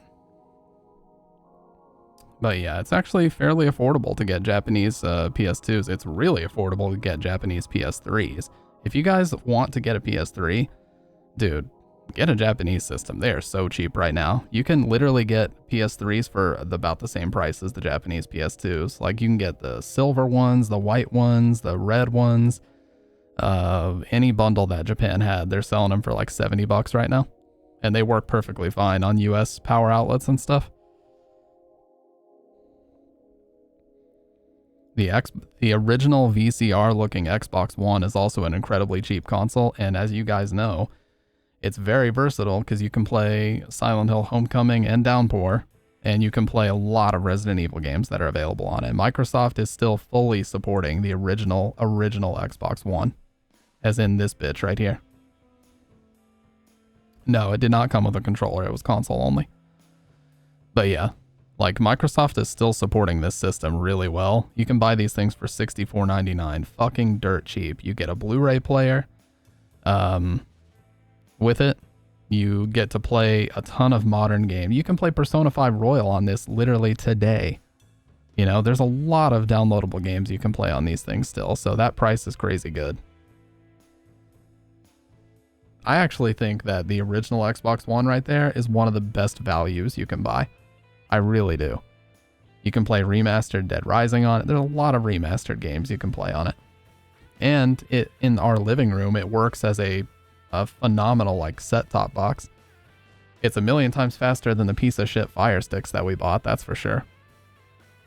You know, all of our video streaming apps work lightning fast on it. Actually, it's funny because, you know, everybody ragged on the Xbox One when it first got revealed. They were like, oh, they're just focusing on TV and streaming and Netflix, but it's funny because it actually turned out to be excellent for that.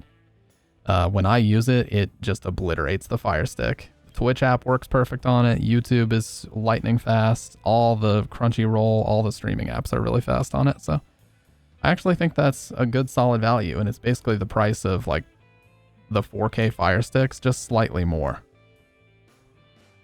I am DJ Bobby Ricks.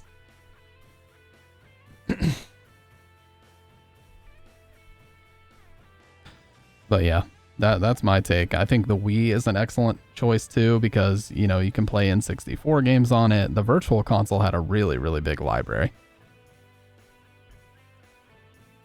Back when I had my Wii, my dad actually did buy a lot of things on his Wii. Like, he spent a bunch of money because he's a big fan of, like, TurboGrafx 16, like, shooters and stuff. So his Wii was, like, he had an SD card absolutely full of Virtual Console games. He still does. I mean, he still has that Wii. He just never uses it. I might just reach out to him and see if he wants to just sell it to me. Or he might just give it to me. I guarantee you my dad has not booted his Wii up since, like, 2012 or something. I guarantee it. I might just ask him if he can donate it for content. He also has my silver GameCube controller. I let him borrow it because he wanted to play Mario Sunshine. He never gave it back. God. I start banging on the door. Hey, what's going on in there? I need my controller, motherfucker. Come to the door. Nobody gets hurt.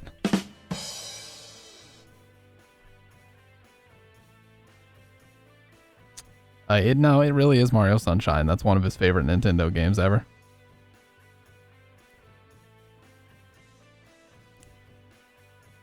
GameCube is actually his favorite system, like ever.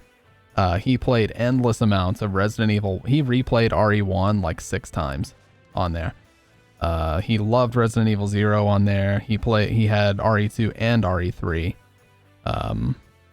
Yeah, he played shit tons of Resident Evil on the GameCube. He was obsessed with Metroid Prime. He was obsessed with Wind Waker, and genuinely, he tells me all the time that GameCube was like one of the best systems ever made. I agree with him.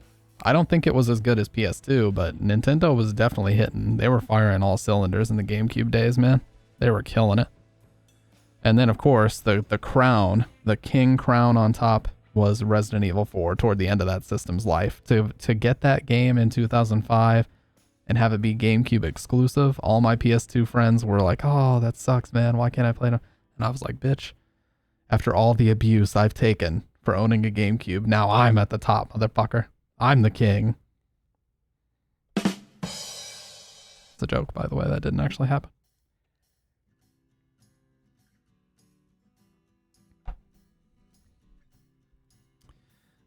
That was really cool. The Game Boy Advance adapter was very cool. The only problem was I thought the GameCube controller was horrible for playing those games. I like to just plug in my own Game Boy and play. I have a game station. I got a discount department store. I paid 40 coins for it and has over 600 8-bit games on it. Yeah, those are like all over the place now. Those little like import, you know, they're just like chock full of like you said, 600, 700, 800 like NES games and Sega Master System games. Like those things are all over the place now.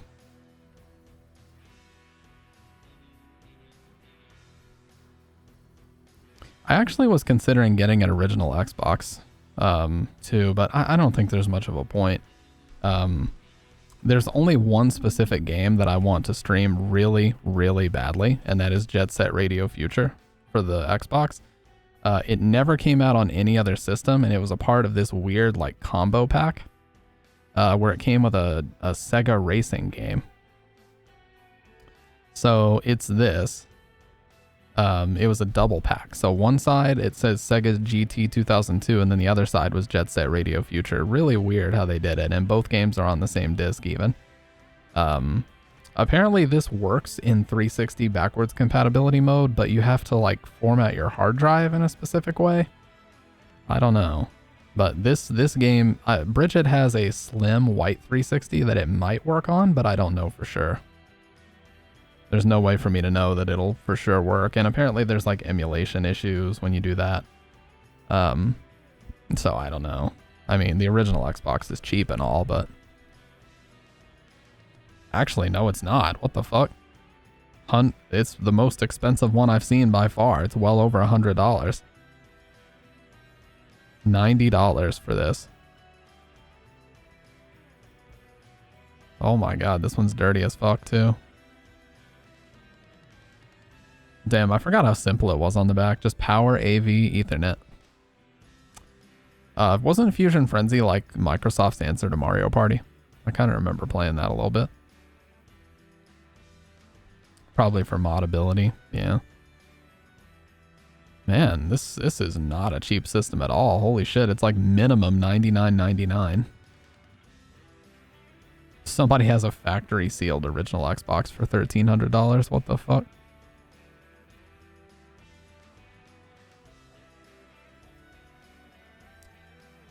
Brand new original Xbox 360 launch model. Holy shit, that would have like the blade design and everything. That's so cool. Manufactured, oh my god, manufactured July 2005? That has to be like the very first run they made, period. That's crazy. You guys remember this box?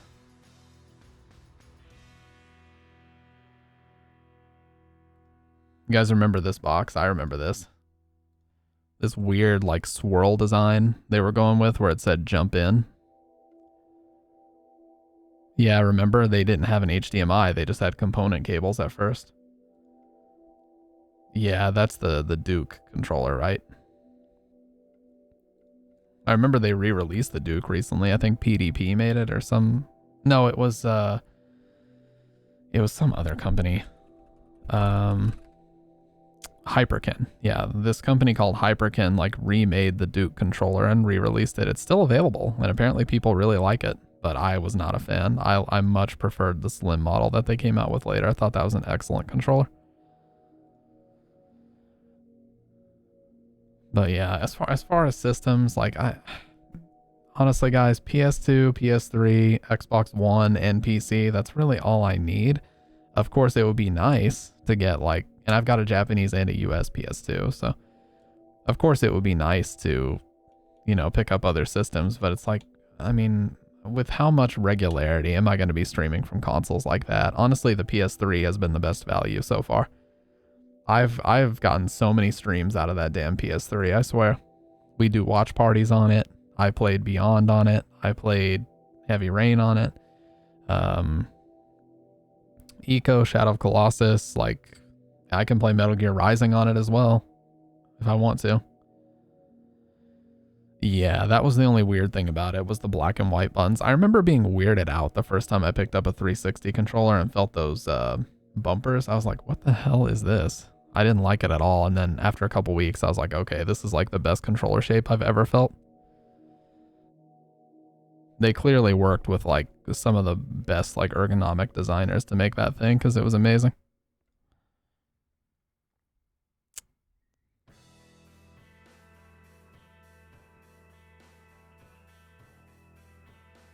Somebody actually did an unboxing of a 360 launch model and it had the blade design. God, I loved the blade design so much, dude. Yeah, I know. You're talking about the OG Xbox with the black and white buttons. That's one of the weirdest things they did.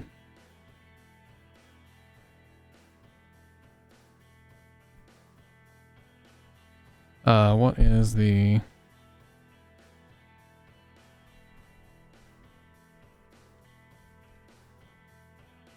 Unboxing an original Blades dashboard Xbox 360 in 2022. This is awesome. Look at this. This just takes me back, man. Brand new 2005 launch Xbox 3. Remember they were advertising the media remote as well. Gonna juice for 30 minutes, no problem.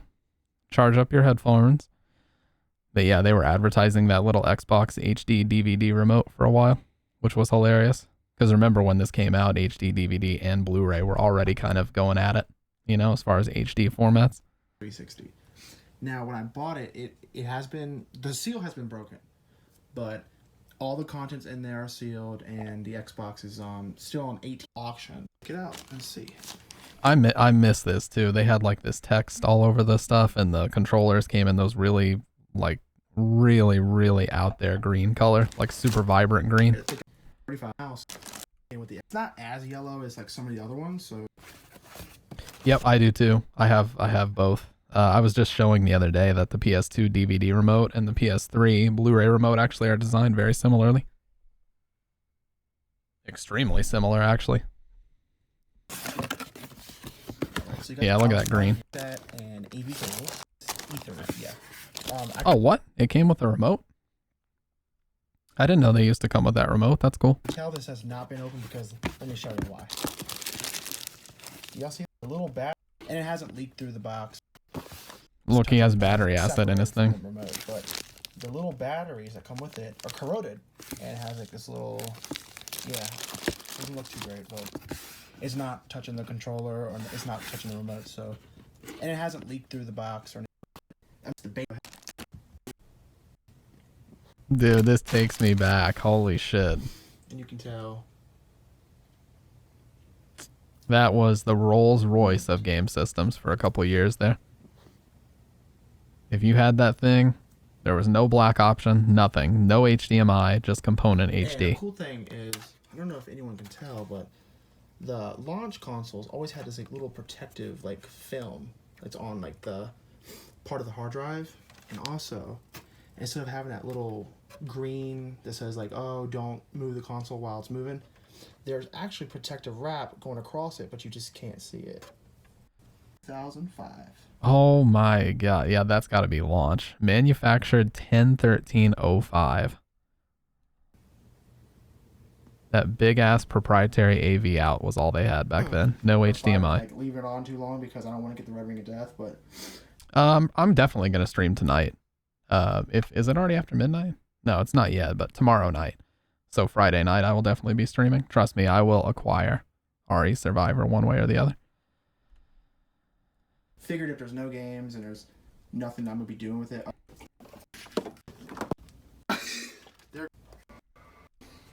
Oh, look at that shit, dude. The blades. Best UI this system ever had, hands down. Now I have turned this on, so it's gonna have an account. A little. It's so beautiful, dude. It looks so good even now. Look at that. It's beautiful. That was the best UI this system ever had. To actually still be running and just to even power on after 14 years of just cold storage, that's pretty impressive. Dude, it was so vibrant and so colorful. Why the fuck did they change this? Alright. 1080i. Yeah, you can only do 1080i. 1080p on component. I don't think... Correct me if I'm wrong, but I think it was a firmware update that even allowed them to run over 1080p, right? I thought when they launched it was only 720p and 1080i. I know later on you could use component cables and get 1080p, but I don't know if you could do that on the launch models. Yeah, I know. My schedule's been all over the place, but I'm going to fix it and get something concrete. Dashboard 2.0.1888. I can't even read that. Look at that design, dude. Hey, no problem, Spooky. We appreciate you hanging out as always. Have a great rest of the night. We'll talk to you soon.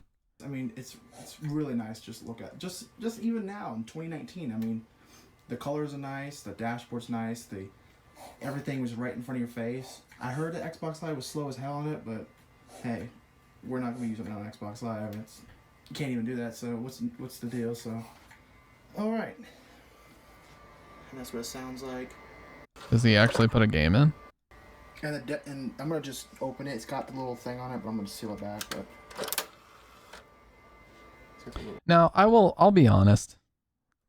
I thought even at the time that of the two, I thought the PS3 looked much nicer, and I still do. That launch model PS3 is so fucking beautiful. Let me see if there's somebody that unboxed a launch PS. Okay, the relaxing end. Perfect. This guy has incredibly high quality videos. I just felt like this thing looked so much more, I don't know, futuristic than the 360. It literally looked like a piece of oh, this is definitely a European model. What the hell? SCART? Yeah, that's a SCART connector. We never had that shit in the States. We did not get an Ethernet cable in our box, I don't think. Oh, that's the 6-axis controller. They didn't even have Rumble. When it launched, they said Rumble was a thing of the past and nobody wants Rumble. And then everybody bitched and eventually they released the DualShock 3. But originally it was just called the 6-axis controller and it was like it weighed nothing. It was like paper. Your launch was stolen from you? That's fucked up, dude. What I love, it's really subtle, this design. This is translucent. So if you look at this area right here, you can actually see into the circuit board. Look right there. See that? I actually love that little subtle hint of the design. Yep, there was no DualShock 3. Where are mine?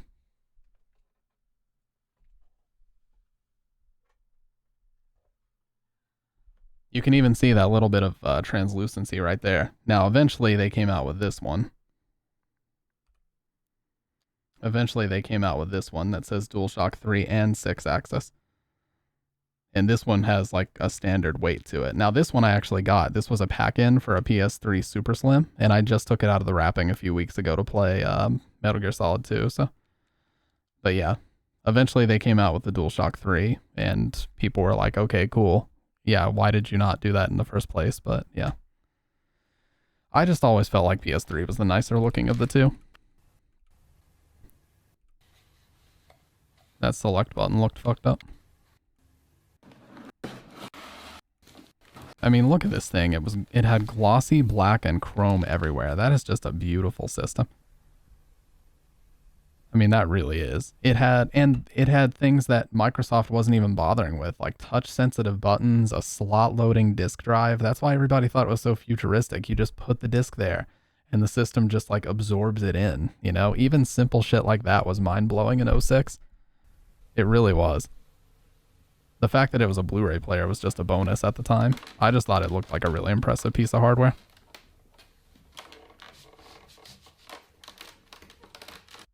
Jeez, you think they put enough fucking badge logos here? 4 USB ports on the front on the launch model. I forgot about that. They were originally, funny enough, they originally planned to have 2 HDMI outs and 2 Ethernet ports on it. You know why they didn't do it? Too expensive.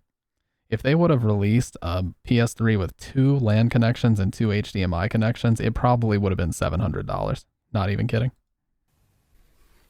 The more ports you add, the more expensive the boards are to manufacture. Yeah, 360 had... Now, it was really weird. 360 had like a USB disk drive add-on. So you plugged it into the USB on the back, and it basically gave you like an external drive that would just sit next to your 360, which I thought was really bizarre. Because wasn't HD DVD dual layer DVD just like their games? So like, why can't you just put the HD DVDs in the system? But yeah, you needed like an external drive. Whereas the PS3, you just put the Blu-rays right in and they just worked. So again, that's something that Sony was very forward thinking in the way they designed it.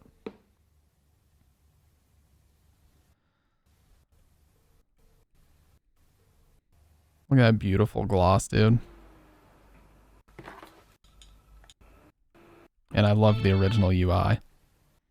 Oh, Call of Duty 3, that is a classic, dude. From, I think that was Treyarch's first Call of Duty game.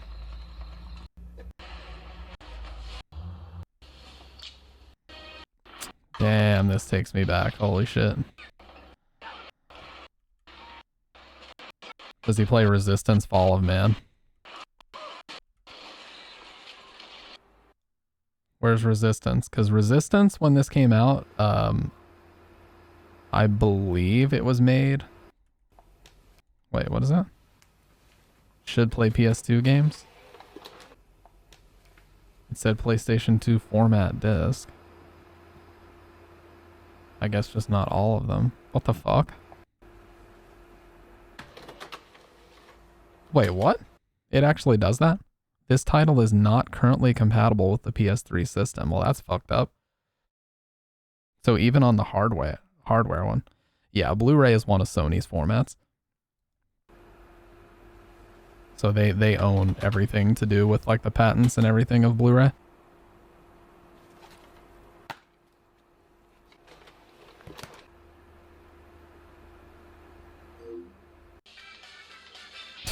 The fuck?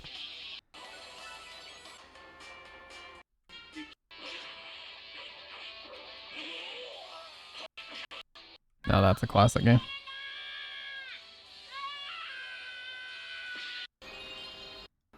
Oh, Final Fantasy VII, yeah.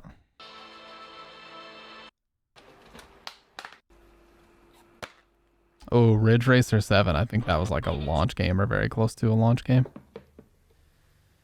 Yeah, I gotta be honest. Look, I love the 360. I think the 360 was the system that really got me into playing online and like learning how to behave myself with online gaming. But I honestly, and I'm not just saying this because of nostalgia, throughout the entire generation, I always felt like the PS3 was the overall better system. And I think Sony was incredibly forward thinking with the Blu-ray technology because look, Blu-ray is the standard now. Xbox gave in. Like whenever the Xbox One came out, they said, we're not putting a DVD drive in this. We're putting a fucking Blu-ray drive in this. They had no choice. Blu-ray does not scratch very easily at all. In fact, it's pretty difficult to scratch a Blu-ray unless you do it deliberately. If you're just laying, you could lay a Blu-ray around. Like I had a Blu-ray of anime sitting around for like 2 years. I went, wiped it off, put it in the system, and the whole thing read all 2.5 hours of Fooly Cooly or FLCL. That's it. If that happened on a DVD, that thing would be fucked. Yeah, I mean, from what I understand, the whole HD DVD Blu-ray thing was settled by Toshiba, because Toshiba was like the #1 manufacturer of standalone video players, and they decided to go Blu-ray, and they decided that they were going to stop manufacturing HD DVD players, and that pretty much was the end of it. they couldn't compete because, you know, the movie distributors and the companies that were printing copies of HD movies didn't want to continue printing both a Blu-ray and an HD DVD of all their titles. It was just going to be too fucking expensive. So they said, okay, well, if HD DVD players aren't going to be manufactured at this type of scale anymore, then let's just go Blu-ray. And then pretty much, you know, I remember reading some articles that was like, oh, HD DVD's officially dead. Nintendo looks at them like, you uninnovative pricks. Yeah. But yeah, whenever the Xbox One came out, they said, we don't have a choice. Let's put a Blu-ray drive in it. There's a lot of advantages. They obviously can store much more data. You can store, from what I understand, you can store about 40 gigs on a Blu-ray drive or a Blu-ray disc, which is why like Final Fantasy 13 on 360 was 2 discs. Lost Odyssey was like 4 discs. I don't remember any. GTA 5 was 1 disc on PS3. I don't remember any 2-disc games on PS3 unless it was like a soundtrack or, you know, some kind of like making of type shit. But like the Eco and Shadow of Colossus collection, if they released that on 360, I guarantee you it would have had a second disc for all those bonus features, like the making of stuff. But it just fits way more. Yeah, I can't think of a single 2-disc PS3 game because, like I said, that's one of the advantages of Blu-ray. It just holds way, way more data. And that's why it works better as an HD video format, because you can put a much higher bandwidth video. Like you can just run a much higher bitrate video on a Blu-ray disc versus an HD DVD disc. So it had physical advantages, it had a lot of technical advantages, and it's just a genuinely great format. And every game disc, ever since the Xbox One and PS4 were launched, every single game disc has been pressed onto a Blu-ray disc for a reason. I was actually talking to Bridget about this recently, like 4K Blu-ray discs, aren't those just like dual layer or something? Don't they just hold more data on them? Or are they just literally a 4K press of a movie on the same type of Blu-ray disc? I don't know. But I was talking to Bridget about this the other day, like what's going to be the follow-up to Blu-ray? Is it even really possible to have a better disc-based like video format than Blu-ray? Is like we have 4K. What's next? Like 8K HDR Blu-rays? Like what the fuck?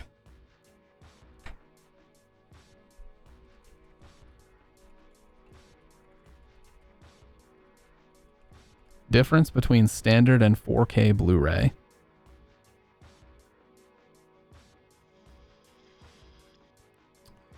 Oh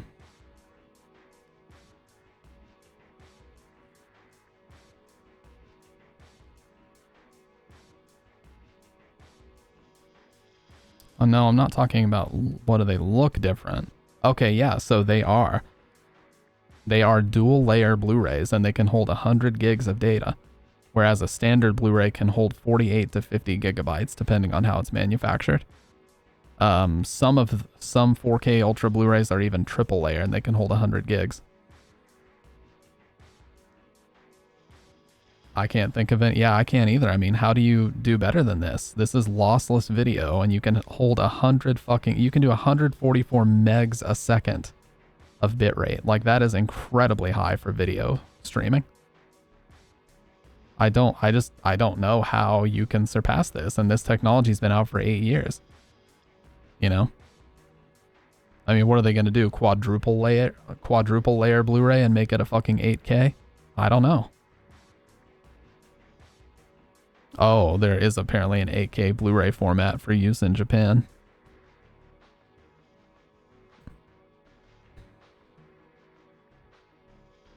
But yeah, like I was watching the other day, dude, there's a guy on YouTube named Cody Leach, or Leach, I don't know how you say his last name. He has 1,800 Blu-rays. Like what happens when that technology, is there going to be a thing where like Blu-ray drives just cease to exist and people's massive collections are going to be just wasted? So apparently, Kendo, Blu-rays have a coating on them.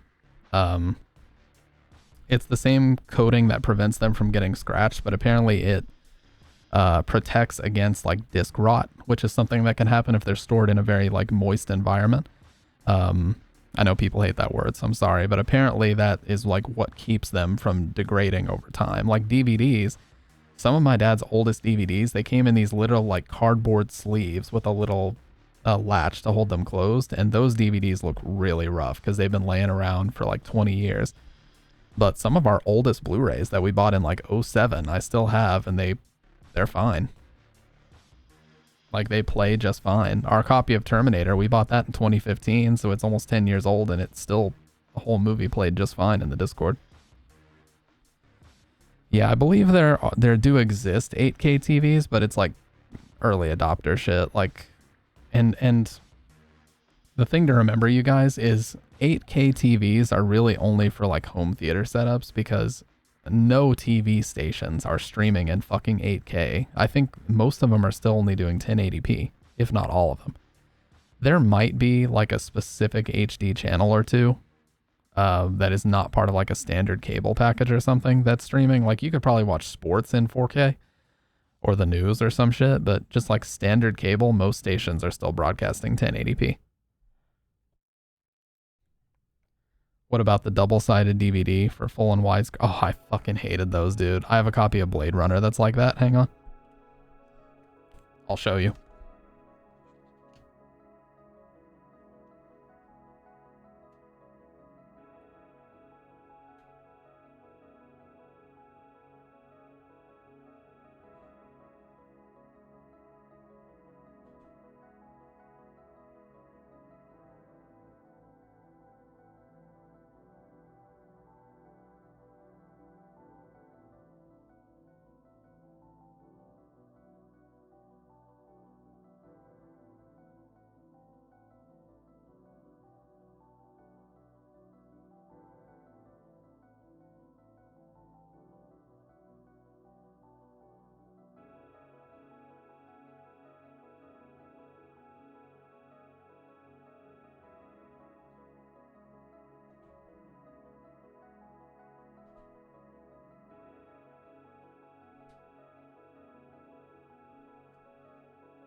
Okay. So this is my dad's copy of Blade Runner. He told me to be very careful with it because it's one of his favorite movies of all time. But they put these DVDs in just these little cardboard things with just a latch right here. So you undo the latch and it just like folds open like this. And that's a double-sided DVD. So both sides have data written on it. And you have to read the inner circle. So this side is the actual director's cut feature-length film standard edition. The other side says widescreen. So you can see widescreen in red maybe at the top. Maybe not. But point being, these cases are awful and they don't protect very well. I hate them so much. It's just, it's like two pieces of fucking cardboard. That's all it is. Look at this shit. The hell were they thinking? Meanwhile, I brought this Blu-ray in here because we're going to be watching this tomorrow night anyways. Oh shit. Yeah, I just realized. Jordan, I just realized we're going to watch this tomorrow night, so I probably won't be streaming. I'll try to stream Saturday night then, but I'll let you know. You won't miss your redemption. I'll make sure you don't. Anyways. So here's my copy of Akira. I don't like the slip covers. I take those fucking slip covers off and I throw them in a box. I don't throw them out, but I just hate those little like annoying ass slip covers you got to remove. So anyway, here's the back of a Blu-ray. If you hold it at a certain angle, you can actually see all the way through it. It's like a completely different technology. Like, you can actually see the Akira text through the top. That's not a scratch or anything. I don't know how to explain it. But basically, if you hold a Blu-ray up to a light source, you can see all the way through it. So it's a completely different type of like disc pressing technology. Also, why they didn't make this disc red, I have no idea. Like, you would think that Akira's like main color scheme is red, so why would they make the disc blue? I don't know. Just Funimation things, I guess. Another thing that I appreciate a lot about Blu-rays, a lot of times you get a DVD for free. Like in the Akira set, this black disc here is the DVD. So you still get a DVD for free, you know. Of course, the bonus feature disc is red for some reason, but I don't know who the fuck made that decision, but like most of the time when you buy a Blu-ray, you still get the DVD for free. So it's like, hey, at least I got another physical copy I can run. It's like the long box PS1 games. They came with a sponge to hold the game down. Yep. But yeah, these things are fucking terrible. My dad has like a copy of Terminator that has this shit too. It's so bad, dude. Just two little flaps of cardboard with a plastic latch on the end. What the hell were they thinking? Amazing movie though. Blade Runner directly inspired Akira, by the way, in case you guys didn't know. This movie takes place in 2019, which is exactly why this takes place in 2019. I'm not making that up either. Without this doesn't exist. Which is hilarious because without this, most sci-fi that we know nowadays wouldn't exist. It's funny how it always comes from something, you know? But anyways, so anybody that wants to watch Akira, we will be watching this tonight in my Discord. One of the greatest animated movies of all time. Everybody in the world wishes they had a real version of this bike. You will see exactly why when you watch the movie. I'm going to be in the Discord watching it. There's like 3 or 4 people that already said they're going to watch it, so I'll set up the event after the stream. And I'm really excited because I love this movie. So we're going to keep the watch parties going for a while. I'm going to try to do them every Friday night to the best of my ability. And I also want to get back to watching some horror movies in there. But this is kind of a pseudo horror movie in a way. But anyways, with that being said, I'm going to go ahead and call it. I have a lot of stream VODs I need to upload, so I want to try to get a kickstart on that. But either way, I'm going to go ahead and get out of here. I'm going to break the chains on room 302. If anybody wants to join the Discord to potentially watch that tomorrow night, Brent should be in there. Dave said he would watch it. Dr. Red and Fudgemy all said that they would watch it, so we'll see. But either way, I'm going to get up out of here and disappear into a puff of Silent Hill fog in 3, 2, 1.